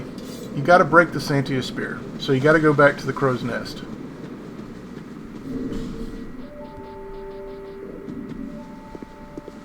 Well, it's the fastest way to do it. And we want to use our smooth and silky stones in hopes to get some upgrade materials. And if you miss the raw stone, here's your chance to get it, some opportunities to get it. again, I'm going the wrong way. See, I left... This is unedited, guys. Like, my mistakes are left in for your enjoyment. I realized I was going the wrong way again. I'm not even sure why the hell I'm going this way, because there's nothing here. I think I realized it at some point and realized, what am I doing? I need to go back. Yep, right here. The crow's nest is where you want to go, guys. Back to things betwixt.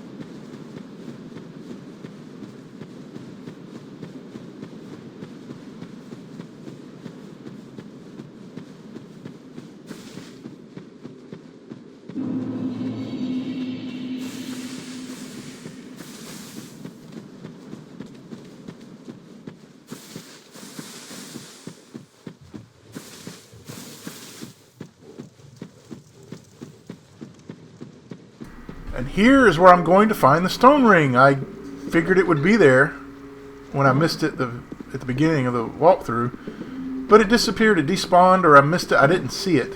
And I looked for a while. But having the stone ring in the old iron keep is actually pretty helpful. And that's why I went back for it. But as you can see, it is nowhere to be found. Unless I just missed it. But I'm pretty sure that it was right here, and it is no longer here.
Now make sure you have the mace out in case you can't get him with the ballista. I like to use the ballista. It's easy enough to do. Just run up to this barrel and wait for him to come in. Roll through his attack. You should be able to get him at least once, if anything. But try for 2. And I missed. But he's pretty much dead already. We'll just finish him off with the mace and he's done.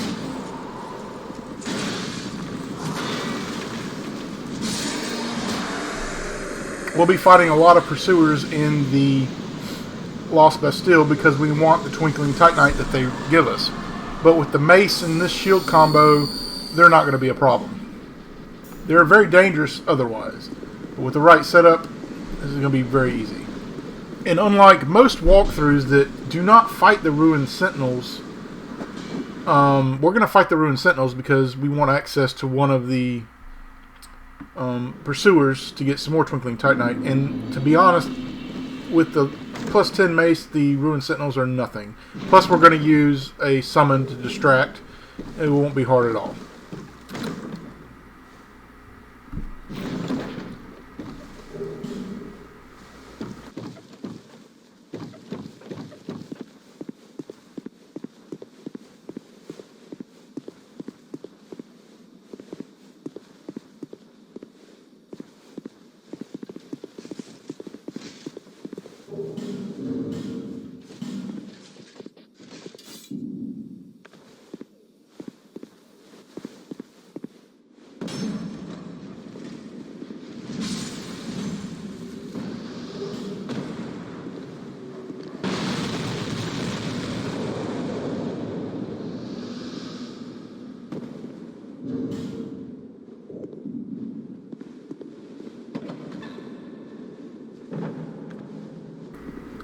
Mind the edge when fighting the pursuer. You definitely don't want to roll off and kill yourself. But with the plus 10 mace, he won't last long.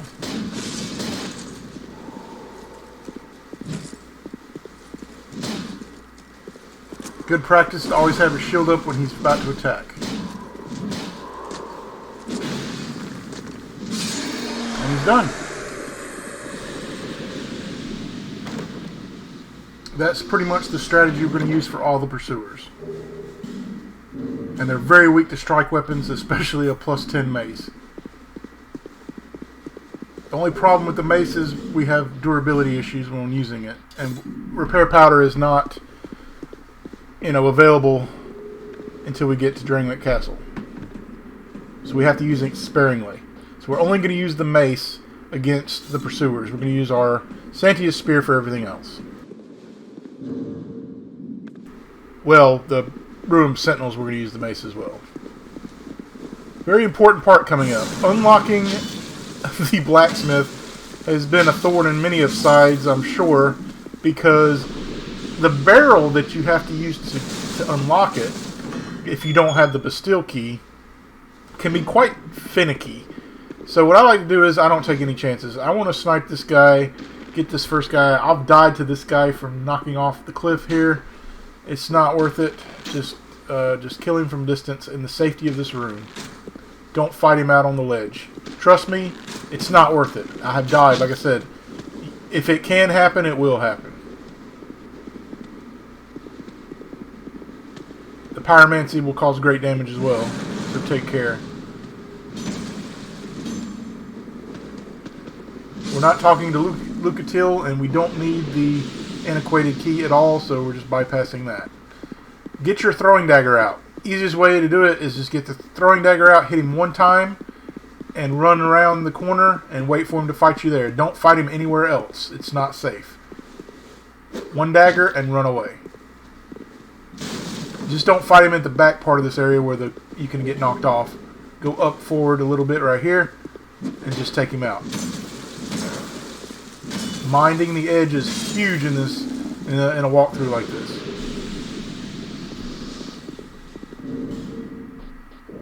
Now, I don't remember if I got it or not. I think you just got to run forward and hope for the best. Some people roll, some people run. I just run. It's pretty much RNG whether you're going to get it or not. I've done it several times, and there's sometimes it just doesn't work. if you do not get it to unlock, you're going to need to get the Bastille key and come back later. We're not going to use the torch to get the Twinkling Titanite because we're not going to mess with the bonfire setup. We'd have to change checkpoints, and we're not doing that. And it's only one Twinkling Titanite, it's just not worth it. But get all the other chests. We need to infuse our Sentius Spear to Raw +3. We're going to infuse our bow with a lightning infusion. And we're going to buy some arrows from him, and I think that's going to be it.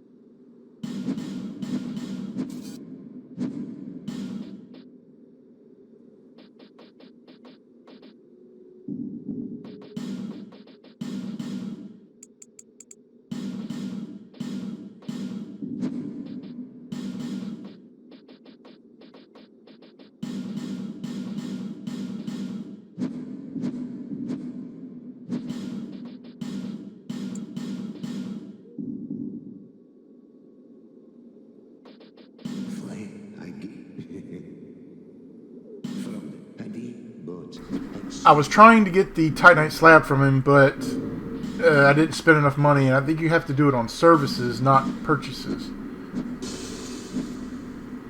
So I was trying to get it again by using some more souls. It's not worth it. I mean, you don't really need it.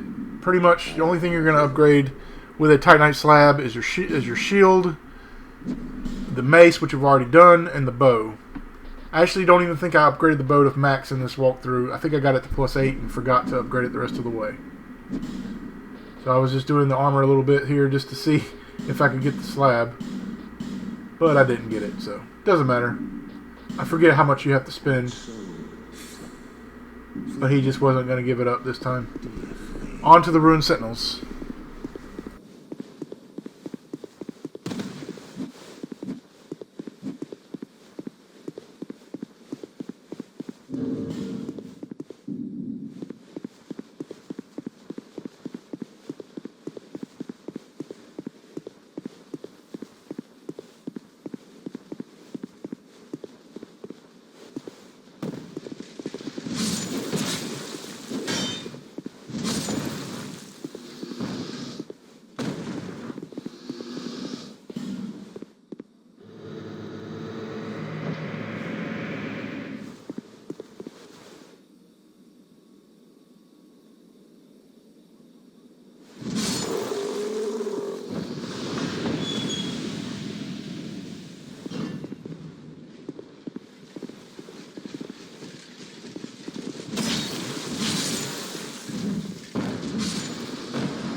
Now, for the Sentinels, you have to be aware that your NPC summon is going to not stay on the ledge with you. In my Indiana Jones walkthrough, I was able to kill all 3 of them on the ledge.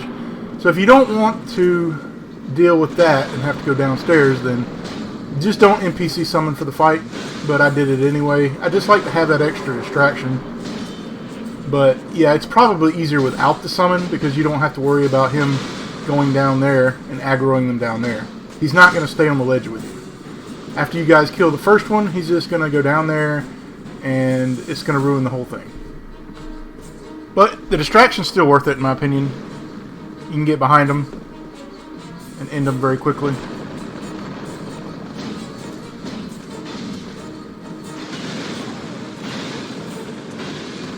Just remember, if you get hit, run away. Do not stand and fight. Run away. It's easy to die in just a few hits.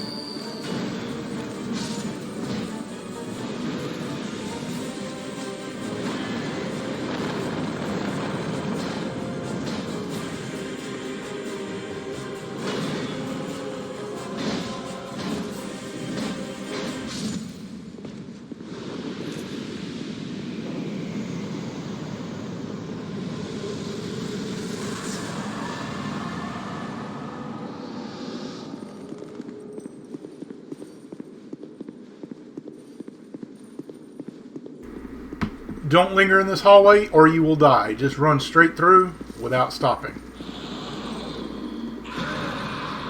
And then down here we want to kill the Dark Pursuer to get some more Twinkling Titanite. With the mace, you shouldn't have any problem with these Pursuers anymore. Just be cautious with your shield whenever he attacks.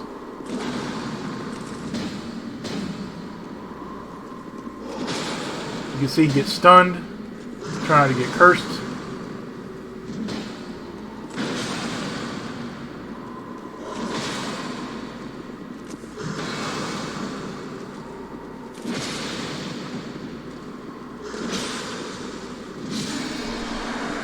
And we got one more Dark Pursuer to take out before we're going to the Lost Center. And we'll have pretty much enough Twinkling Titanite to get us to +4, I believe. We'll get +5 after not too much longer either, because we can get some more in Earthen Peak. And the Iron Keep. The next Dark Pursuer, though, is hidden. Now, don't go for this Bastille Key yet. This is to take out the enemy, unless you want him to knock you off and kill you. If it can happen, it will happen.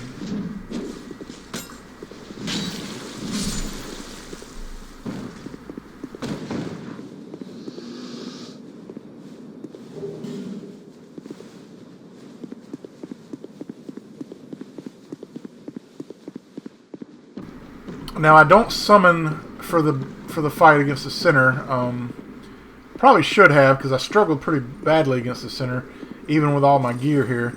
She does great damage to your shield stamina if you just try to block her all the time. And we can't fast roll. Remember, we don't have enough vitality. We didn't invest in it. We should have, but we forgot.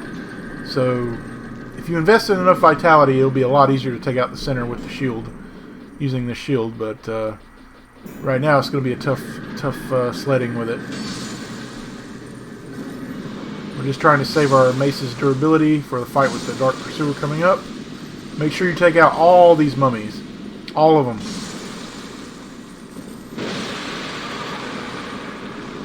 Then you go through here and there's a secret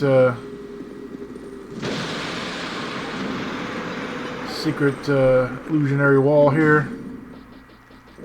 We're just getting the mace ready. This will be the last Pursuer we take out. There's another one you can take on in the tutorial area, but we're not doing it. It's just not worth it. We don't need to do it. We're trying to shorten the game's length. We're not going out of our way doing too much. When you get deeper into a run like this, you just want it to end. You just don't want to do anything unnecessary. Mind the edge again here. You don't want to fall off.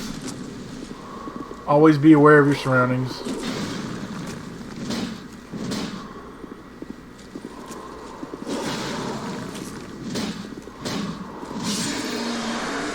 Easy peasy. Now on our way to the center. Now check your life gem total right now, because if you have more than, I think it's 91. If you have 92 gems, use another gem. Get to 91 gems, because you can get a refill of gems, because there's 8 of them just before going to the Center's Rise. And you'll see I burned through a few here just so I can max out again. Again, take out all the mummies. We're not saving Strayed. We don't need him this time. So before you go towards the jailer here, stick to the right. Like I said, I'm burning through the gems here because I need to get to a certain amount. 91 gems.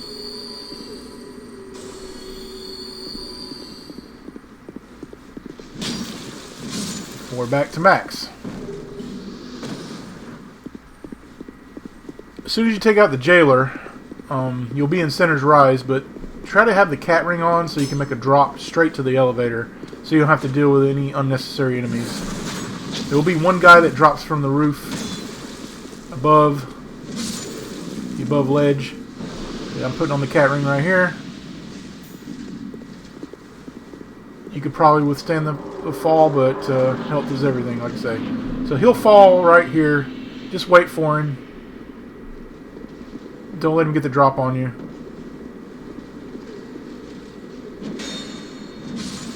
Now we're just going to drop to the elevator. We're going to take the cat ring off after we get down to the elevator. Just right on it.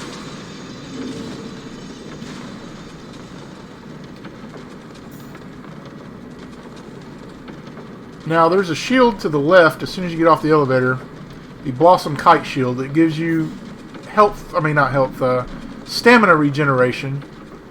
However, it's just not good enough. It's not as good as the shield we have. And what we're going to get from it, we're just not going to use it.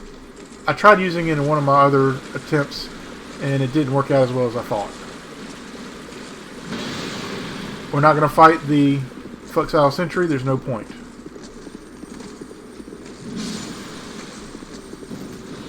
And I like to light up the area with the Lost Center to make it easier. That's another reason we wanted the Bastille key. We got to fight the Dark Pursuer for some Twinkling Titanite, and we get access to the Braziers to light them and make this fight much easier. However, I had trouble with this fight, I'm not going to lie, guys. It got me a little nervous. Don't underestimate the Center. She does a lot of damage.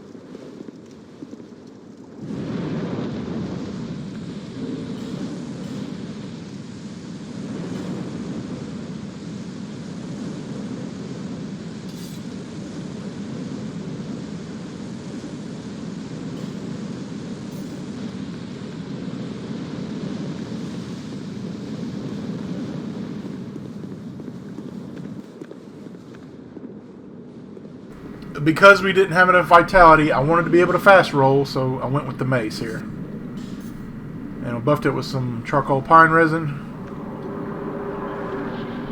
The Sentry Spear would have been a much better option. However, like I said, I want to be able to fast roll.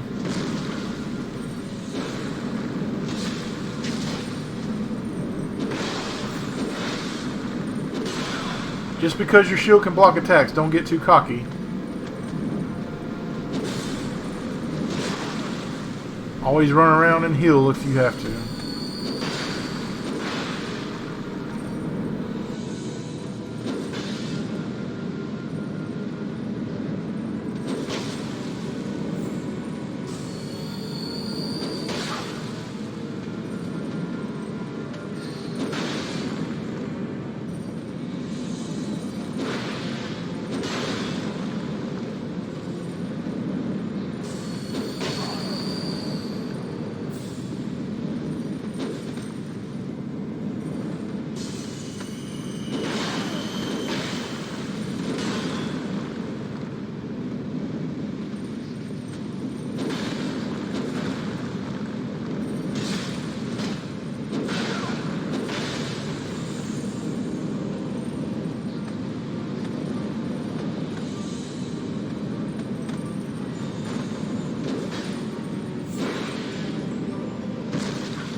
Yeah, that fight could have went a lot better. That was way too hard than it needed to be. Like I said, if I would have had the Sentient Spear and able to roll around, it would have been a lot better. I probably could have just still used it, even though I was fat rolling. That's 3 of the 4 Lord Souls done. Now we just need to go to the Iron Keep. But that fight stresses me out more than any other, except for Nashandra, because of the lava pits. You can just die instantly from just getting hit one time.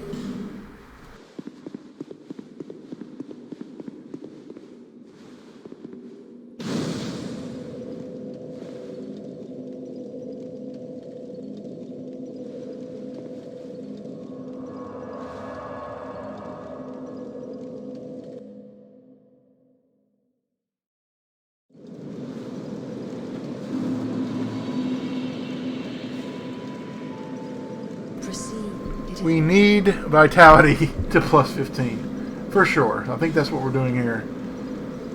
At this point, we need to be able to fast roll.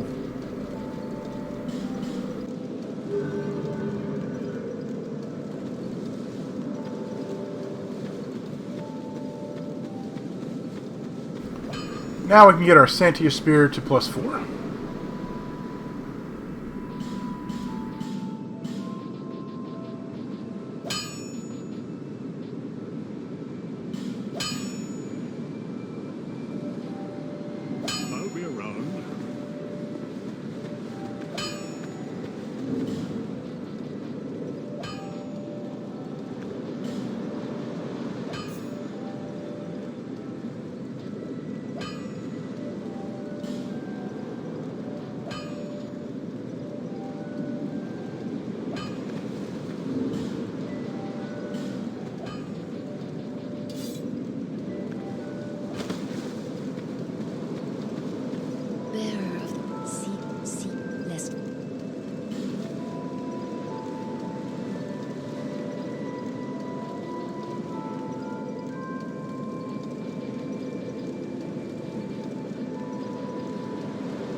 Our good friend Bashful Ray makes a return here. Now, if you go into the cave where the Titanite Lizard is, where I go, he's going to return to his home world, and you won't be able to use him for the boss. Now, it's not really necessary for the boss. The boss is crap, so it's really not that bad. But if you want him for the boss, just don't go into the cave. But I wanted the Titanite chunk.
Extremely important to go in this room and get the flame butterflies. If you don't have a flame butterfly in your inventory, you're going to need one here because you got to have one to burn the windmill at Earthen Peak.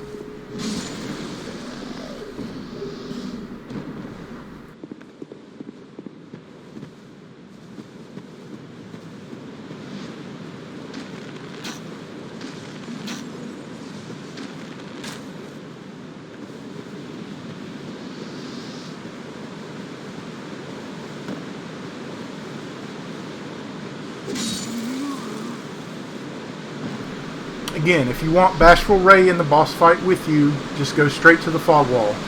I didn't, however. I wanted the Titanite chunk and the Estus shard in the cave, so I bypassed it. But like I said, it's not that important to have him in the boss fight.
Actually, that must have been on a previous playthrough because he came into the boss fight with me.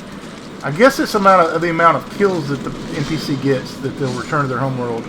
So he did enter their boss fight with me. As long as you get most of the kills, then you should be okay. He'll still enter the boss arena.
Buy 20,000 souls worth of goods, so she'll give you the Twinkling Titanite.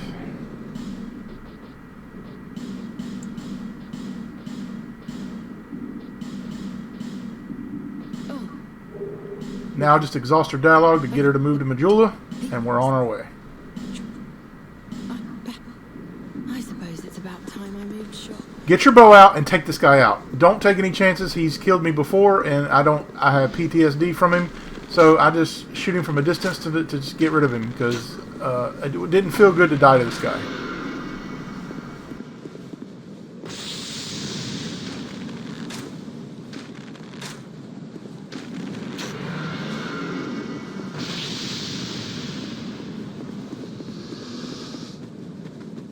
We're only worried about the Titanite chunks in this pit. Everything else can just stay there. There's 2 Titanite chunks you want to get. So I just get the moss out just to cure the poison. Run through, kill the skeletons before they can ambush you. 1 chunk here, and there's another one at the far end.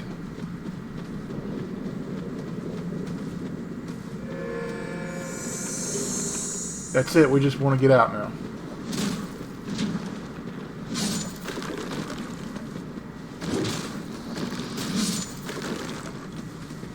If you didn't have the raw stone at this point, you're going to need to get it from the cave here.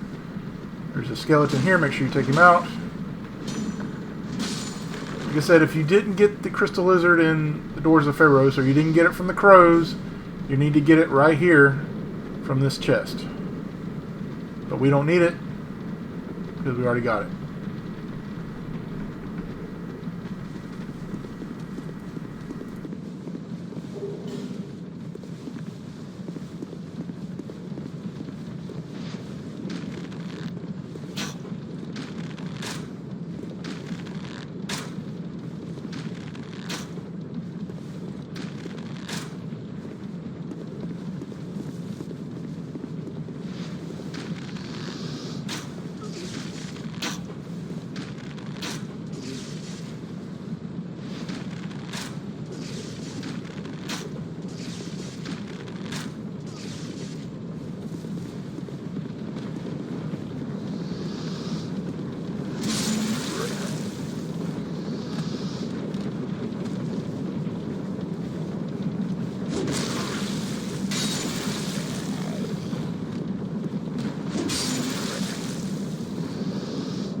Again, we're taking 0 chances with these guys. Snipe them from distance, get rid of them.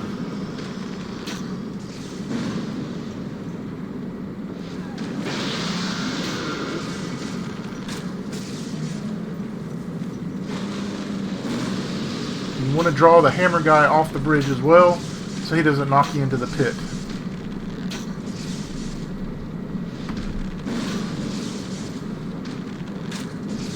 For some reason, I just had a good feeling about this run, and I wanted to get the Praise the Sun gesture, so I went out of my way here to get it. If you want it, it's over here to the left of where we're going. But yeah, I said this is the run I'm gonna win, so I went ahead and got it. Instead of going forward, just take a left here, and you'll get to it.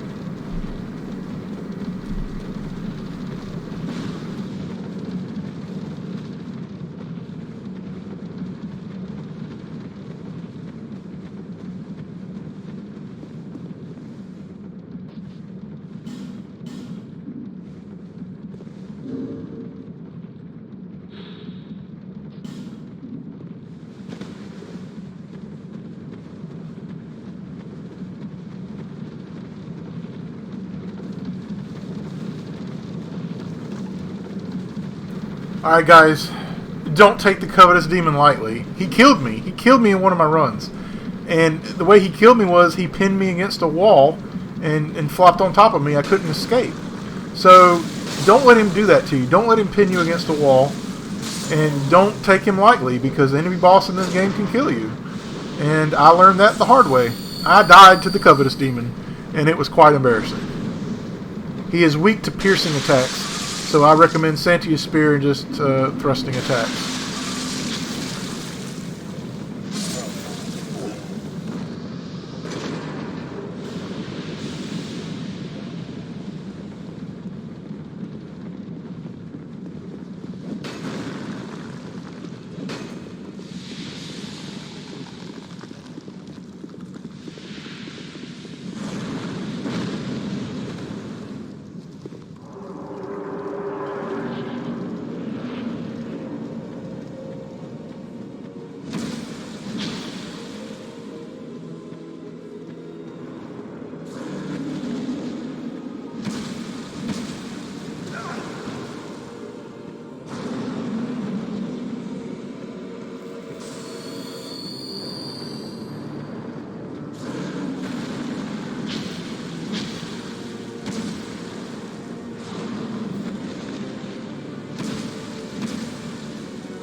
Okay, serious time. The mannequins are no joke in this. They will combo you, and they also use these jars to their advantage. These poison jars are a menace. Get rid of every single poison jar in every room you fight the mannequins using the iron arrows that you purchased from Lenegrast or Macduff. Make sure you have bought some at this point. If you've been following the walkthrough, you've seen that I've bought them. I didn't mention it, but I should have. Destroy every poison jar, because what happens is they hit you enough and you're poisoned and you're also bleeding and you're trying to heal, and you know, it's a recipe for disaster. Get rid of the jars and fight them in an area that is safe. He didn't want to drop down here. I think he's already... Sometimes there's a bit of RNG where they don't drop down, they just come at you. Shield up, wait for them to get staggered. Do not get greedy with these guys. One hit, shield up, 1 or 2 hits. See, this is what happens if you don't. That you can't, you're locked in an animation, you cannot stop it. I highly suggest a summon coming up to help you deal with the rest of the mannequins in the Earthen Peak area.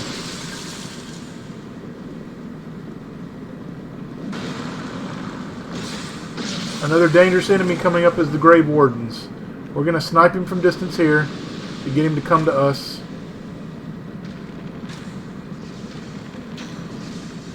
Get him down a bit. Put your shield up and wait for an opportunity. He can 3-hit combo you and stun lock you.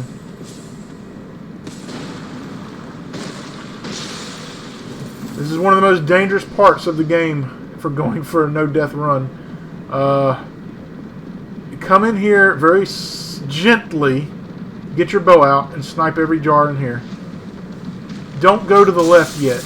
You want to snipe every jar in the room.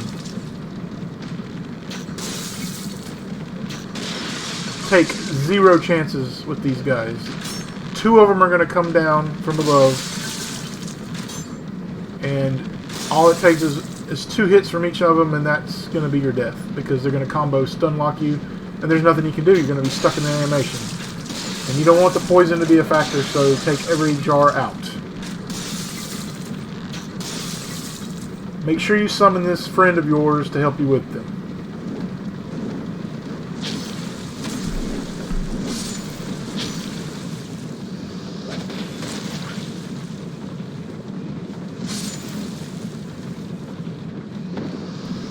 One more Grave Warden up here, guarding the windmill. It goes without saying, make sure to burn the windmill.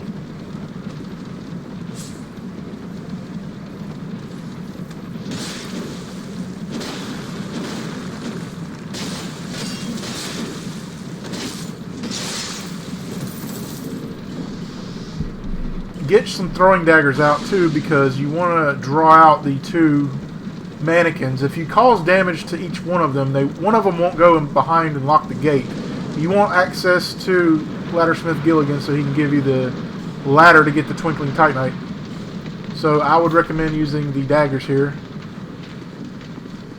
Make sure you hit at least one hit on each one of them. There'll be another one that comes down. Make sure you hit him as well. Otherwise, he'll cower and get behind that gate. And then you're going to have to go around if you want the Twinkling Titanite. At that point, it probably won't be worth it. But since you killed both of them, you can get the Twinkling. But make sure you take this guy out first.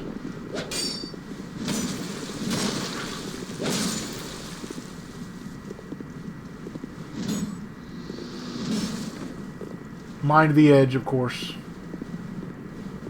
And I like to buy some more aromatic ooze from him. We're going to use against the Old Iron King later. Have you not? All right. Huh?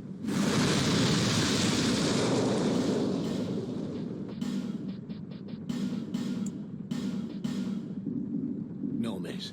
Peace deal?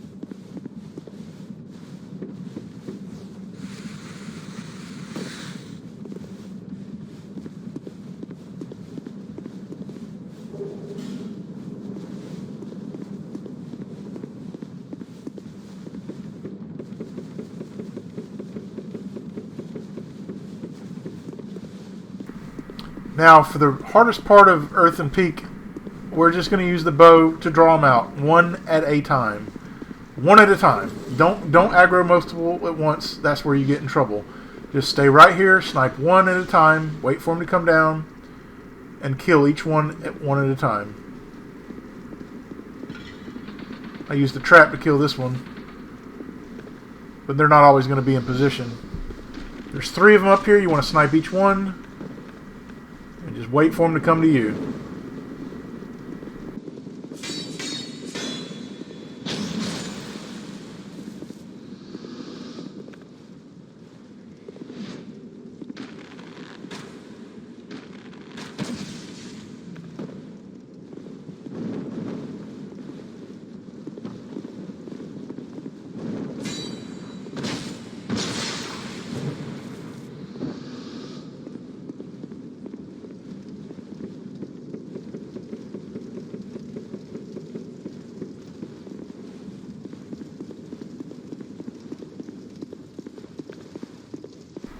You want to snipe the Shadow Warrior that's hanging from the ceiling here and get him to come to you. I didn't take out any of the jars. I probably should have. But he needs to die. We got one more enemy to take out before dealing with the Grave Wardens, and that's the Priestess. I like to use the throwing daggers here. She's actually weak to them. But don't let her see you too much, or she'll use her pyromancies, which are very powerful. Now we're just going to draw each Grave Warden one at a time. There's 2 of them guarding the entrance to Mytha. Just one shot, wait for them to come to you. Taking risks, not worth it.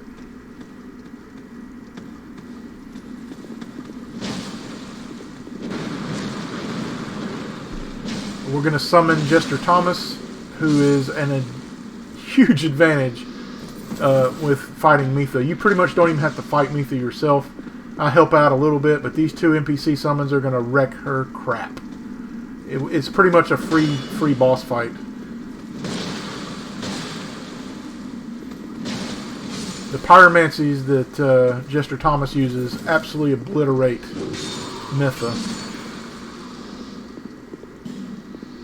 We're building a bit of a gank squad here, but don't feel bad.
Now the Iron Keep, guys, extremely dangerous area. Oh my god, this area is so dangerous.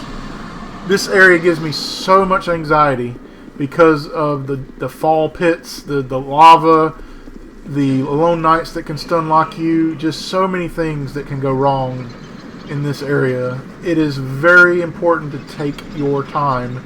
Don't take any chances, and don't get swarmed by the alone knights. And of course you're going to have to deal with Fencer Sharon as well, and she's a problem. And you want to make sure you go to the vendor here as well to buy the Curse Bite Ring, although I forgot to use it in the final fight like an idiot.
Cheers. What? Wife? Here. Very well. No pressure.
I like to poison the next two enemies here because they have a lot of health for some reason, and they're very annoying at sniping you. And the other guy, you definitely don't want to take from the front. He's got a lightning weapon, and he's got these booby traps on the left and right side of him. It's not worth it. I don't even know why I'm sniping this guy. He's not going to be a problem. This is the guy you want to kill first. We need to get up to his position. So we're just going to poison him.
While it would be nice to get the Ring of Blades +1, we're not doing it. It's not worth it. We don't have to fight the Smelter Demon. We're not going to. That guy can stun lock you like no other. So we're going to bypass the Smelter Demon by using the Furnace Trick. First you got to pull this lever. I'm always looking for those Lone Knights just ambush you out of nowhere sometimes. I'm not even sure where they come from. But yeah, pull the lever first. Take out this guy on the bridge. Safely.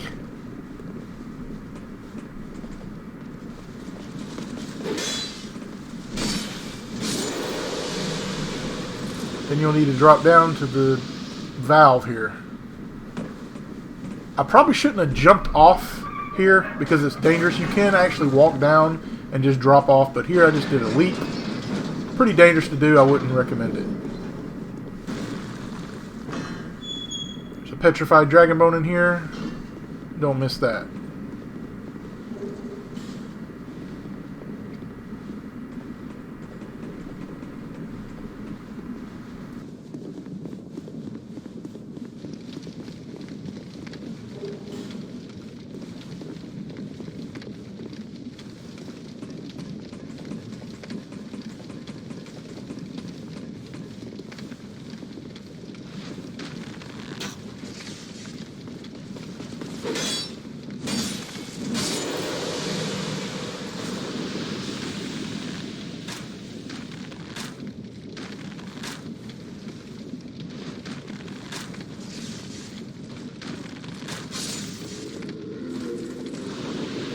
This next section we're doing extremely careful and extremely slow. Do not rush this section. It's the most dangerous section in the entire game.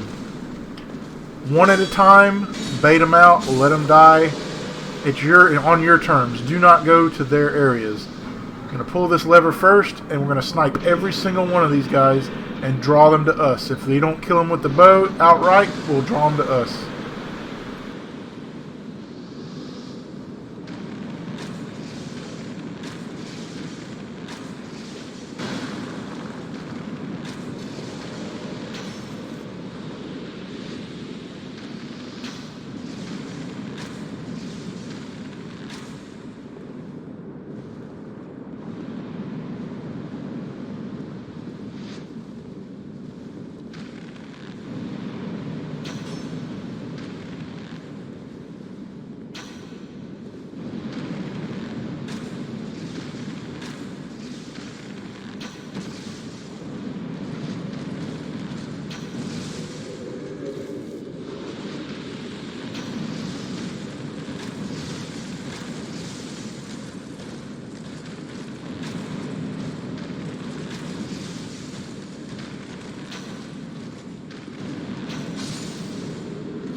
before drawing the guy on the left first, it's better to just wait for the other guy so he don't hit you like this.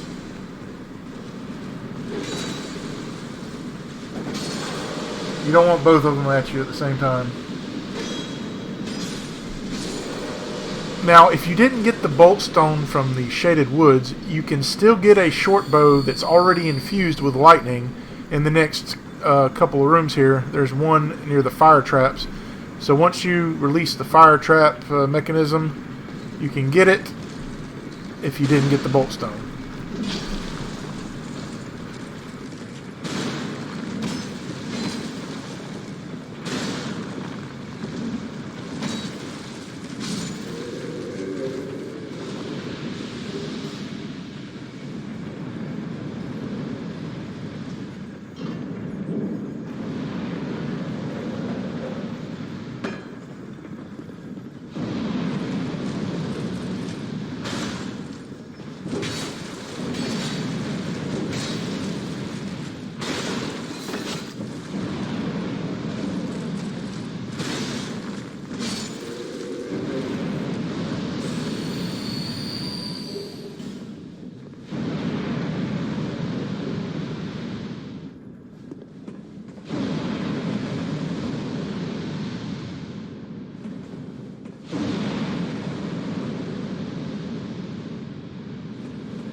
I highly recommend summoning for this fight, just for the distraction alone, and his aggro won't always be on you. This fight makes me nervous. The boss is easy. It's not the boss, it's the lava, getting knocked into the lava that scares the hell out of me, because it's over. One hit and you get knocked in there and it's over, and the fire can get quite a bit of kickback, so I recommend using the Santia Spear buffed with the Aromatic Ooze. And just always be aware of your surroundings.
Now that all of the Lord Souls are done, all we got to do is go to Drangleic Castle and get the Ashen Mist Heart and finish the game. Easier said than done, though. We still got to go through some pretty difficult areas, and I died to the Dragon Riders, the twin Dragon Riders. So, like I said before, you can die to any boss in this game. Do not take them lightly. As far as leveling goes, it's vigor, endurance, and adaptability. I like to just level these up equally. Make sure they all get some love. But near the end game, we're just going to pump everything into Vitality when we get near the very, very end. But for now, we need to get all these some care.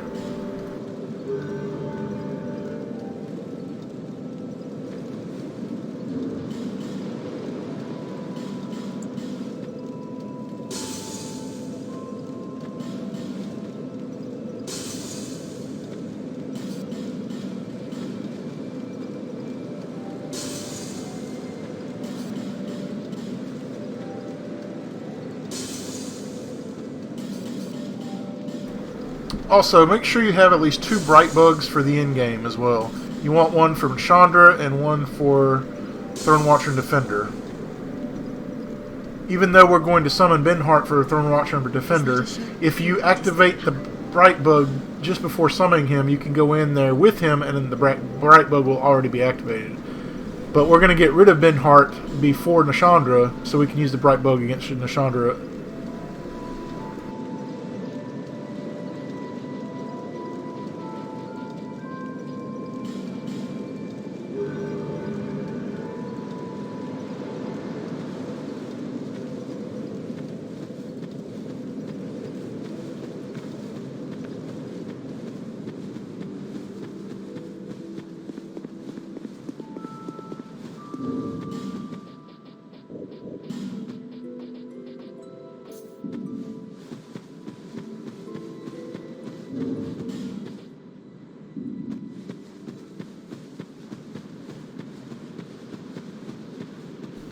By the time you get back from Drangleic Castle, after getting the King's Ring, you should have enough Twinkling Titanite to fully upgrade your Santia Spirit to +5, which is going to be great for the end game. If you don't have any Lightning Pine Resin, I highly suggest getting some from Vangarl in the Shaded Woods. It's extremely important for the end game. You want to be causing as much damage as possible to these final bosses. When you get this far in the run, you certainly don't want it to end because of your lack of damage output.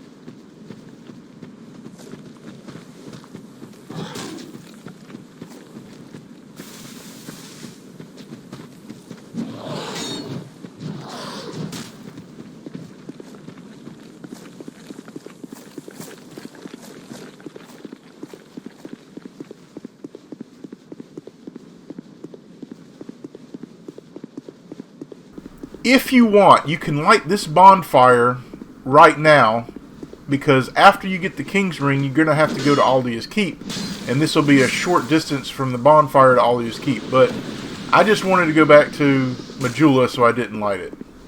I wanted to make sure I had my Santia Spirit upgraded fully before moving on.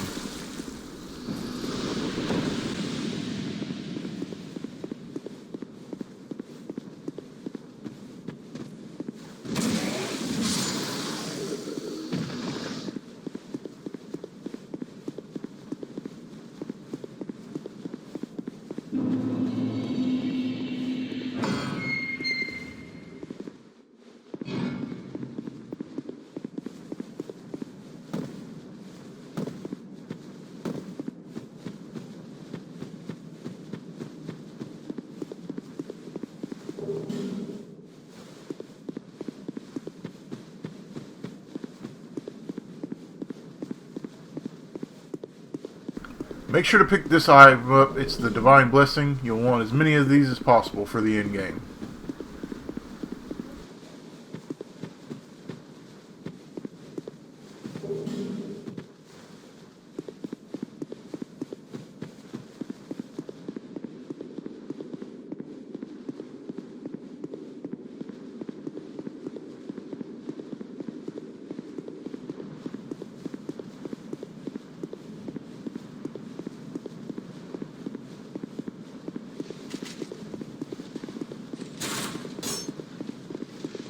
If you still need Titanite chunks or a slab, there's an opportunity to get 3 chunks and a slab here from the Crystal Lizard. Just use the one-handed R2 with the safety spear and it'll slam him down there.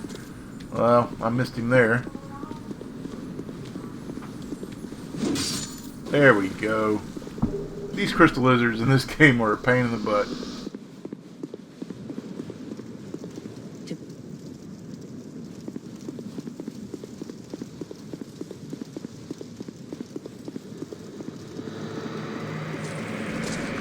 Make sure not to aggro all the enemies on the outskirts here. After getting right here, all these statues will come alive. Try not to get close to them. Get close to the gate and just try to open the gate as fast as possible. And you got to be aware there's going to be a group of enemies that come here, and then again after you open the door. They have overwhelmed me many times and I have not been aware of it.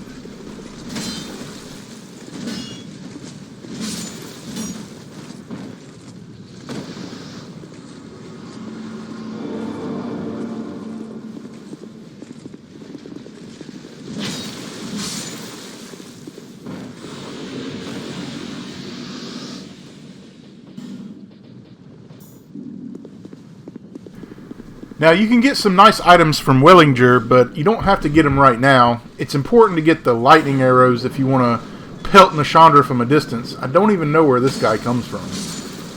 Just be aware when this gate is opening, you might have a few more enemies. But yeah, Wellinger, you can get the lightning arrows from him. Very helpful. And you can get a divine blessing from him as well.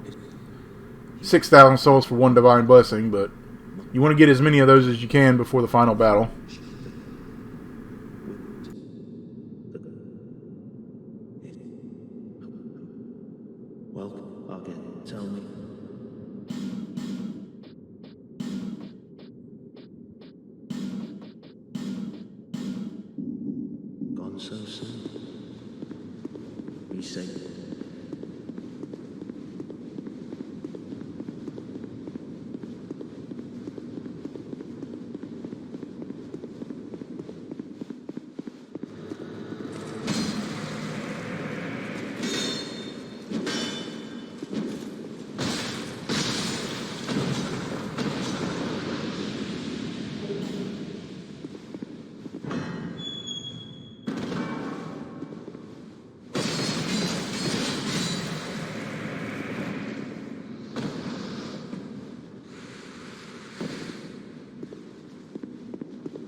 If you want to strip down, you can get the petrified dragon bone in that acid area, but I didn't bother with it.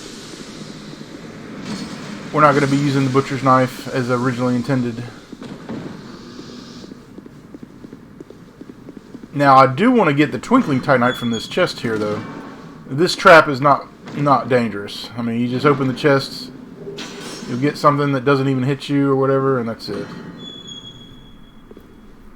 But there is another petrified dragon bone in the next room, though, next to the painting.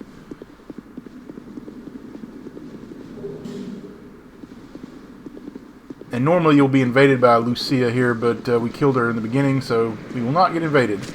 Do not take the Twin Dragon Riders lightly. They killed me in one of my runs because I got too cocky. You can't get cocky with any of the bosses when you're doing a run like this. I recommend using a buffed weapon, and I will summon for this boss as well, just because the PTSD I have felt from this boss.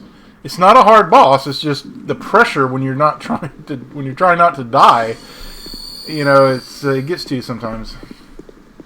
We're going to use lightning pine resin.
Talking to Benhart here because I want to summon him for the Looking Glass Knight. You don't have to if you don't want to. I just want that extra distraction for these bosses. Now, we're not going to worry about killing the Executioner's Chariot up here, or going up to get the Mimic chests, killing the Mimic to get the Petrified Dragon Bone. It's just not worth it at this point. When you get this deep into a run, you just want it to get through as fast as possible.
We will get our last Twinkling Titanite that we need in the next hallway just before the boss.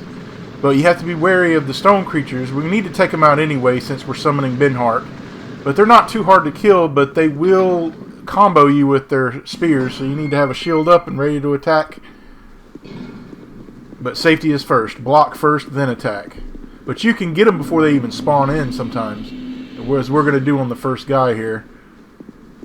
And there's a lot of good items in this hallway too. There's a petrified something, there's the Twinkling Titanite like I said, but yeah, you can just get them before they spawn in. At least that one.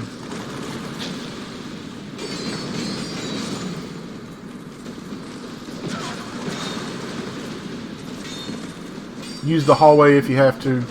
The narrow hallway right here.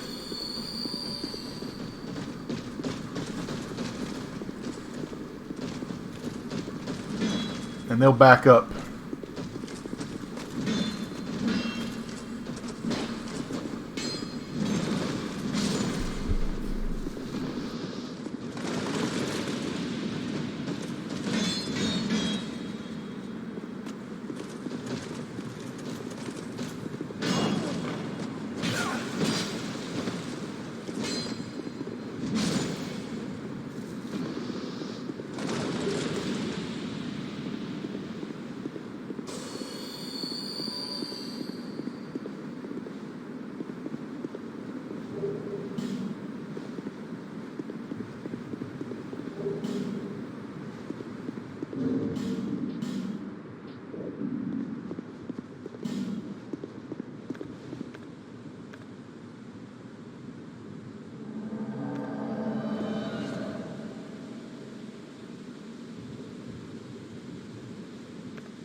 Okay, for the Shrine of Amana, we're just going to be very careful and take things very slow. We're going to shoot things from a distance. We got the Hawk Ring to aid us even more with that we got earlier in the playthrough. Patience is very crucial here. Just don't take any chances. Don't get impatient. Just, if you snipe everything from a distance, you'll be alright.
We're just going to snipe the Archdrake Bishops and bring them to us. Backstabbing for the win here. Now, one thing to note here.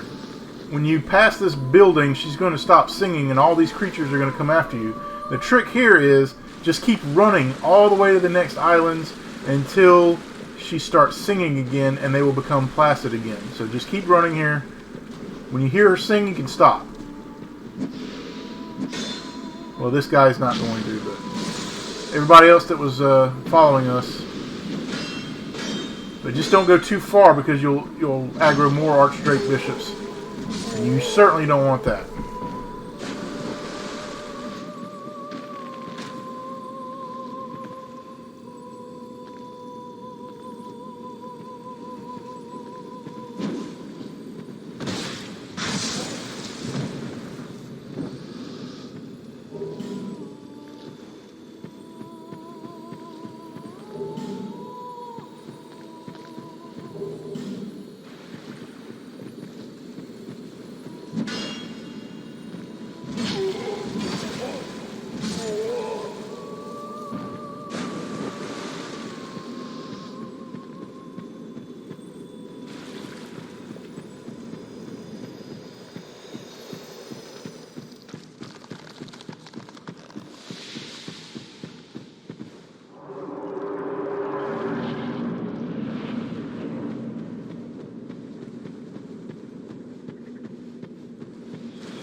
as you can see, by using this elevated position, we have the advantage over the Archdrake bishops, even if there's two of them that come at us.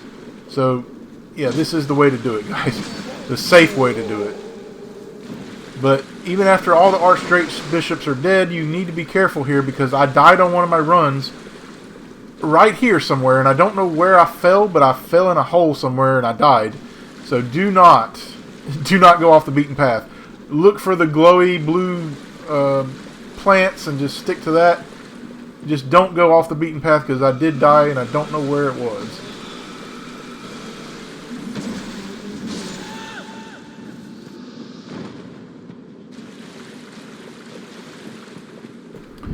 Now, because we completely skipped the No Man's Wharf area, we didn't get any Dark Pine Resin, which is extremely powerful against this next boss. But we did not get it, so this boss might take a little bit longer than what we would have liked. But if you, for some reason you have some Dark Pine Resin, definitely use it against the Demon of Song, because it's their weakness.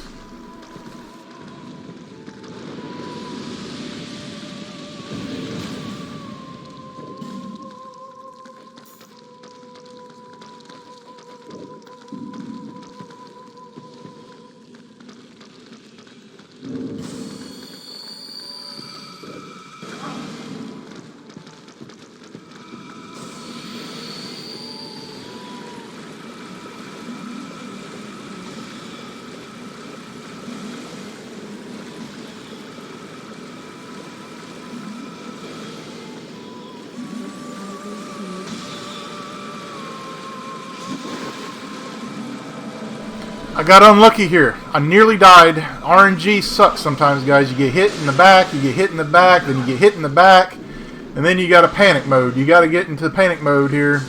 Just start healing and running around, and that's when mistakes happen, and that's when you lose the run. But sometimes RNG just is not nice to you. But luckily, we were able to pull through.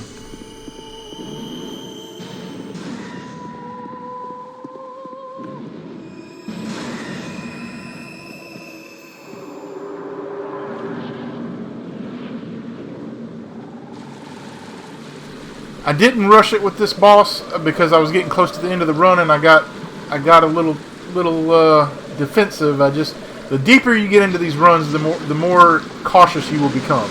Trust me, especially when you fail as many times as I did.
Alright, now on to the Undead Crypt. The biggest danger here are the bell areas and the boss itself. Now, for the boss, we did get some dark, I think they're called dark troches, from the Heide's Tower Flame early on in the run, and we're definitely going to use it in a conjunction with the ring that we got from killing the Lord in the Spider Cave, the Duke's Dear Freya, the Lord's Chamber. You get the ring, the dark ring. It allows better dark defense, so by stacking that with the troches, we should have good defense in that second phase where he buffs himself with dark.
You need to take out 3 hollows to ensure the bell doesn't get rung.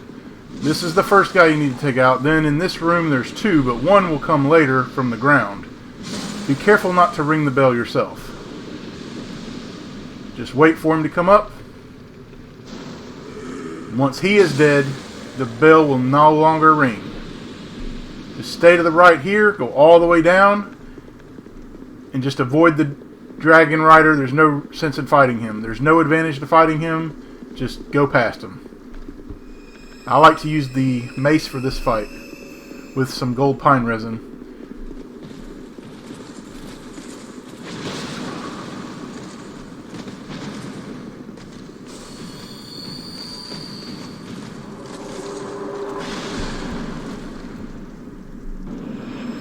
Try to attack him from behind if you can.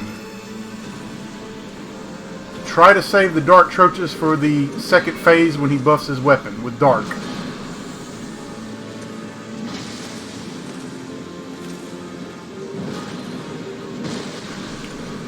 When he rings the bell for those ranged attacks, try to get behind him and you won't get hit at all.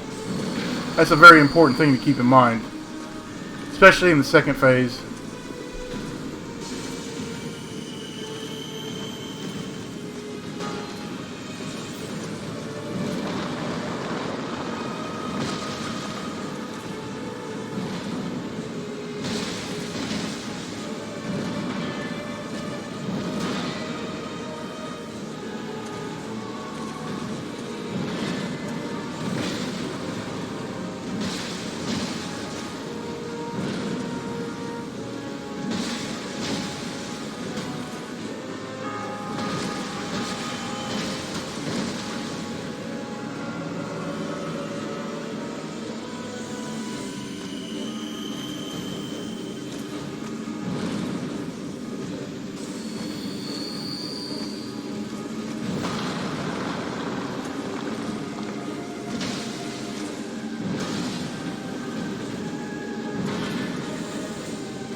Alright, now we are on to Aldia's Keep.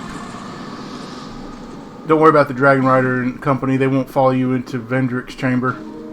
Just pick up the ring, and let's go back to Majula and upgrade our Santia Spirit to +5 at last.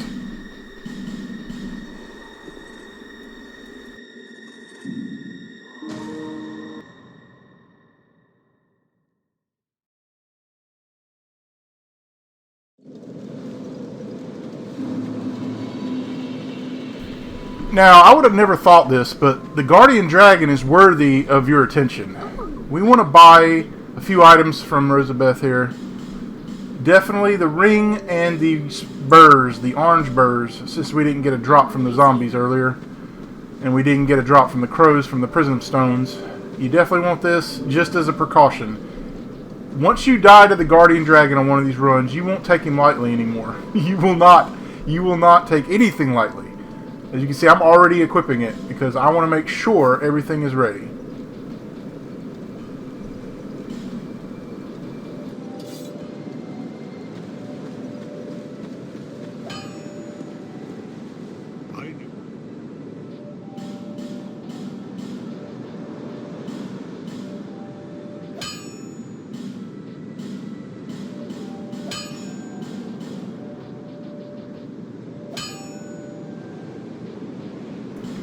And we were able to get our shield to +10 now, as well.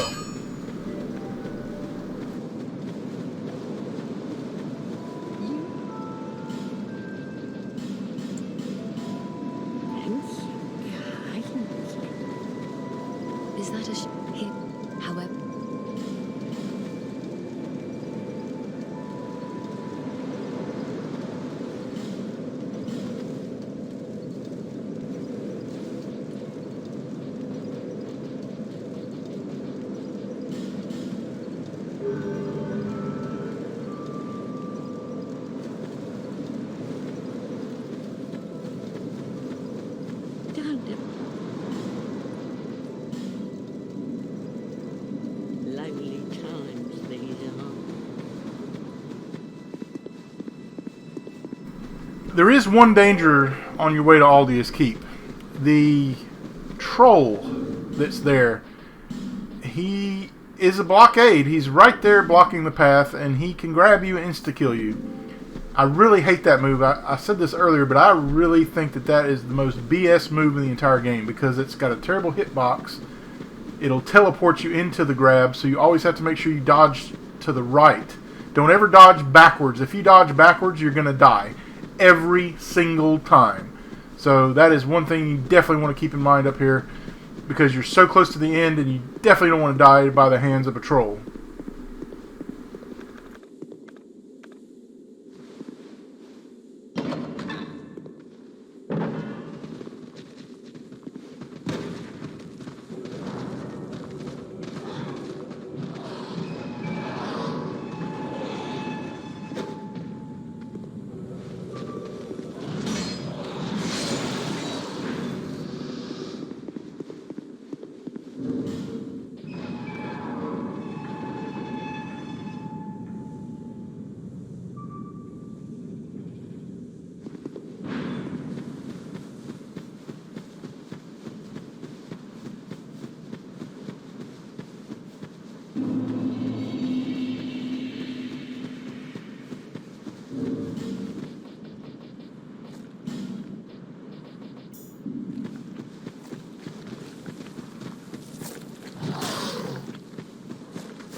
And of course he would try for that grab. You see, he tried for that grab of all the moves. And he's going to try to kill you. He will kill you.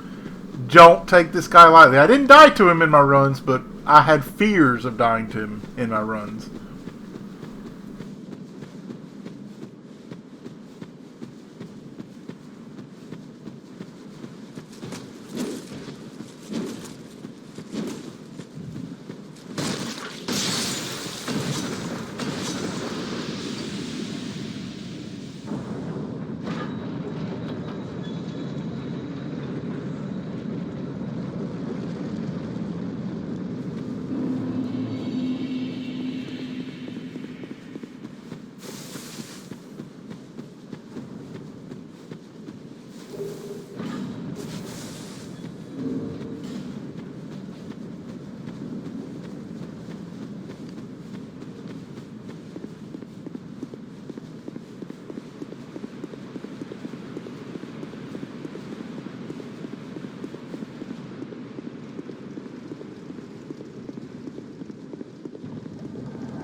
Not necessary, but I just like to use a Pharros Lockstone here to light everything up.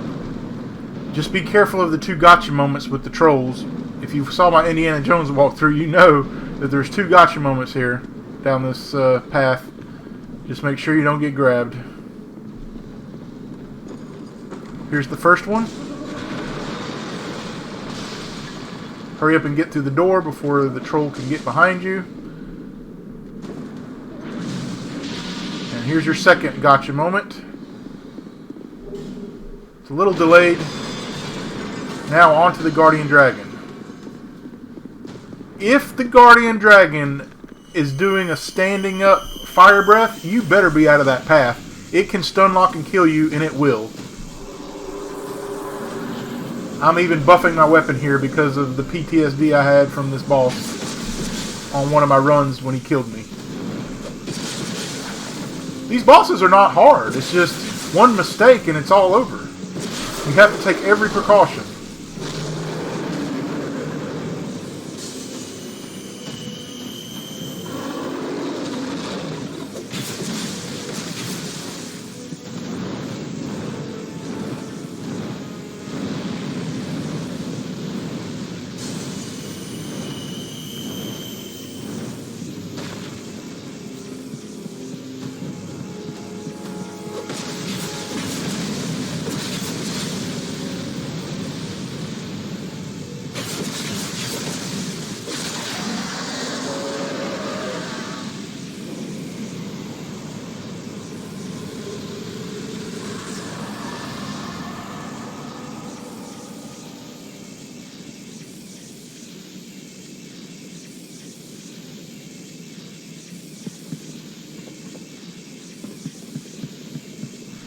Now, for the Dragon Shrine, it's better to kill the giant knights. Don't risk it. Don't run past them, because if you run past them, you're going to aggro all of the Dragon Knights, and you're going to die, most likely. It's just not worth it at this point. It's easier to kill the Giant Knights, and we can cheese them as well. I mean, we have enough strong weaponry to kill them easily, but the one guy with the mace is a problem, but we're going to cheese him on the stairs. Remember in my intro I said cheese is okay, and this is definitely one of those occasions where we're going to cheese him on the stairs with our bow. The other ones we can just take out with our mace. It's just not worth the risk of running past these guys, because we're not being honorable in the eyes of the Dragon Knights, and they will kill you. You're too close to the end to risk it.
This is the most dangerous guy. Just cheese him with the bow. I use poison arrows as well, just to make his health go down even a little bit faster.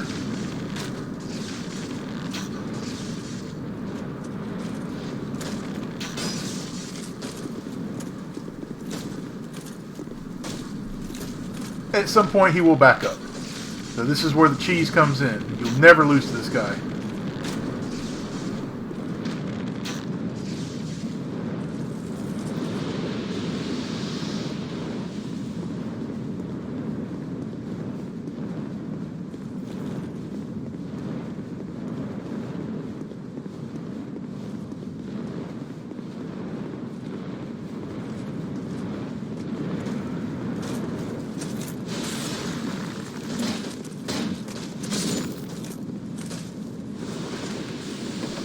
For the last guy, we're just going to use Santia's Spear and just poke him from a distance. Keep your distance, shield up all the time, and just look for an opening. It's really straightforward, pretty much. Just usually when he hits you, he'll kind of get staggered a little bit, and you can go in for a couple of hits. But you need to take this guy out.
Alright guys, we are in the end game. 3 bosses left and not much else. We're just going to do a blitz boss run. The Giant Lord is not hard, but you got to take his damage seriously. He can still kill you. The thing is, you just cannot underestimate anything at this point because you're so deep into the run. If you take a hit from a boss, just run away and heal at this point. But we're going to put everything into Vigor as we level one more time at the Emerald Herald. We're not going to worry about anything but health.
You have to be very aware of the fire damage. That's another thing I forgot to mention. The fire damage from these catapults, man, they can really damage you.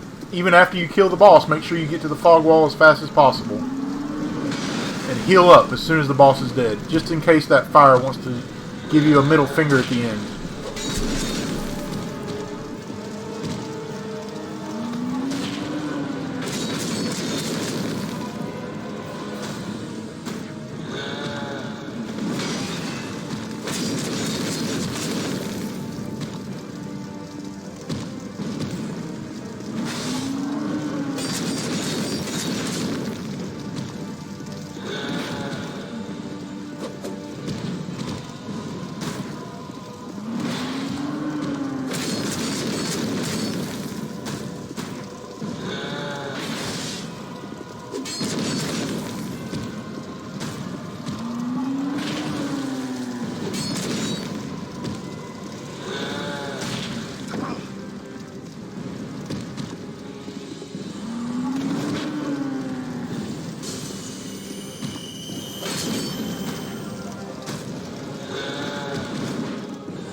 Okay, this is it. The final two bosses. Now, don't clutter your inventory bar, your quick bar like I did. I got a little overzealous. Just don't do it. The main thing you want to have is your divine blessings, your Estus shards, all of them, and the best gems you have, the strongest gems you have. You can put all this other stuff if you want to, but it's just, and the Elizabeth mushrooms are also really good to have. But I really think having my bar cluttered up, and I was in panic mode at the end, I think it really hurt me in the long run. Just the most powerful healing items for the final two bosses. You shouldn't need all of them, it's just a precaution. The Elizabeth mushrooms for sure against Nashandra because she drains your health constantly, so you want to counteract that. And you definitely want some bright bugs for the end game as well. They're expensive at this point, but it's definitely worth it because we're at the end, so money doesn't mean anything.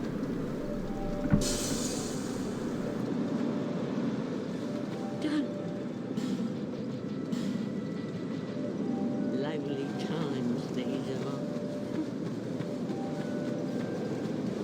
There.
Okay, so here's the plan. We want to summon Benhart for the Throne Watcher and Defender fight, but we don't want him in the Nishandra fight. We want to end Nishandra's health bar as fast as possible. We don't really need the distraction for Nishandra, but we do need it for the Throne Watcher and Defender, since there are two of them. So the Bright Bug and the Charcoal Pine Resin is our weapons of choice here. We want to make sure we end this fight as fast as possible as well. But after this boss is dead, we need to get rid of Benhart by using the Black Crystal.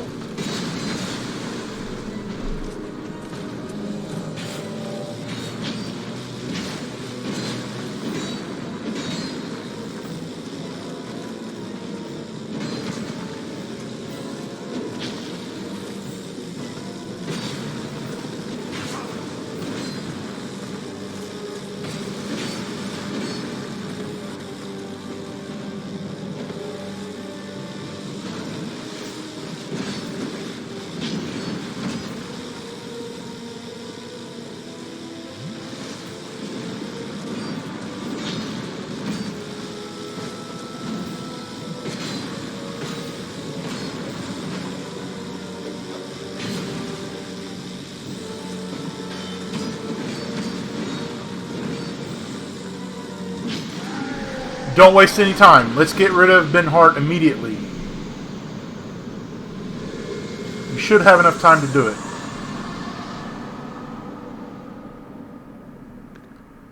Get your gold pine resin out and get ready for Nishandra. Bright Bug, it needs to be on your inventory bar. We want to reactivate it if we have to during the fight. Get rid of the first orb you see, and the more you can get rid of, the better. Because, like I said, curse is nothing to mess around with in this fight. I actually didn't put the curse bite ring on, I forgot. But it would definitely help you with the orbs.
And with that, the journey is complete. I was shaking during that fight. But praise the sun, we have done it, guys. No death, no bonfire run in Dark Souls 2. It really isn't all that bad once you know everything. Do not skip the cutscene, whatever you do. I've heard nightmare stories of people not getting the rings if they skip the cutscene. So just let it play out. You can't skip the credits, but just let the cutscene play out in its entirety.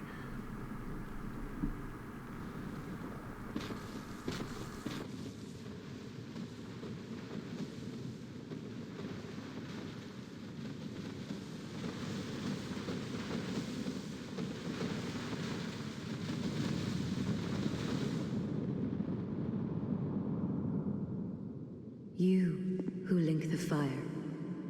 You who bear the curse. Once the fire is linked, souls will flourish anew, and all of this will play out again. It is your choice to embrace or renounce this.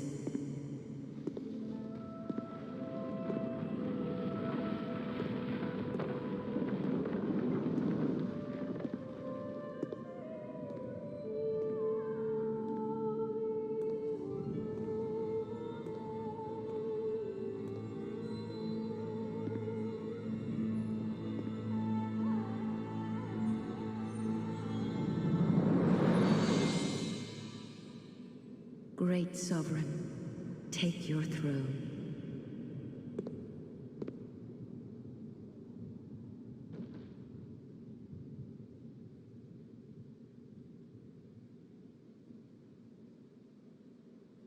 What lies ahead, only you can see.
And there they are. We'll try them out real quick, and that'll be the video, guys. Been a long one, been the longest video I've ever done. But here they are. Your 2 rings for all your hard work.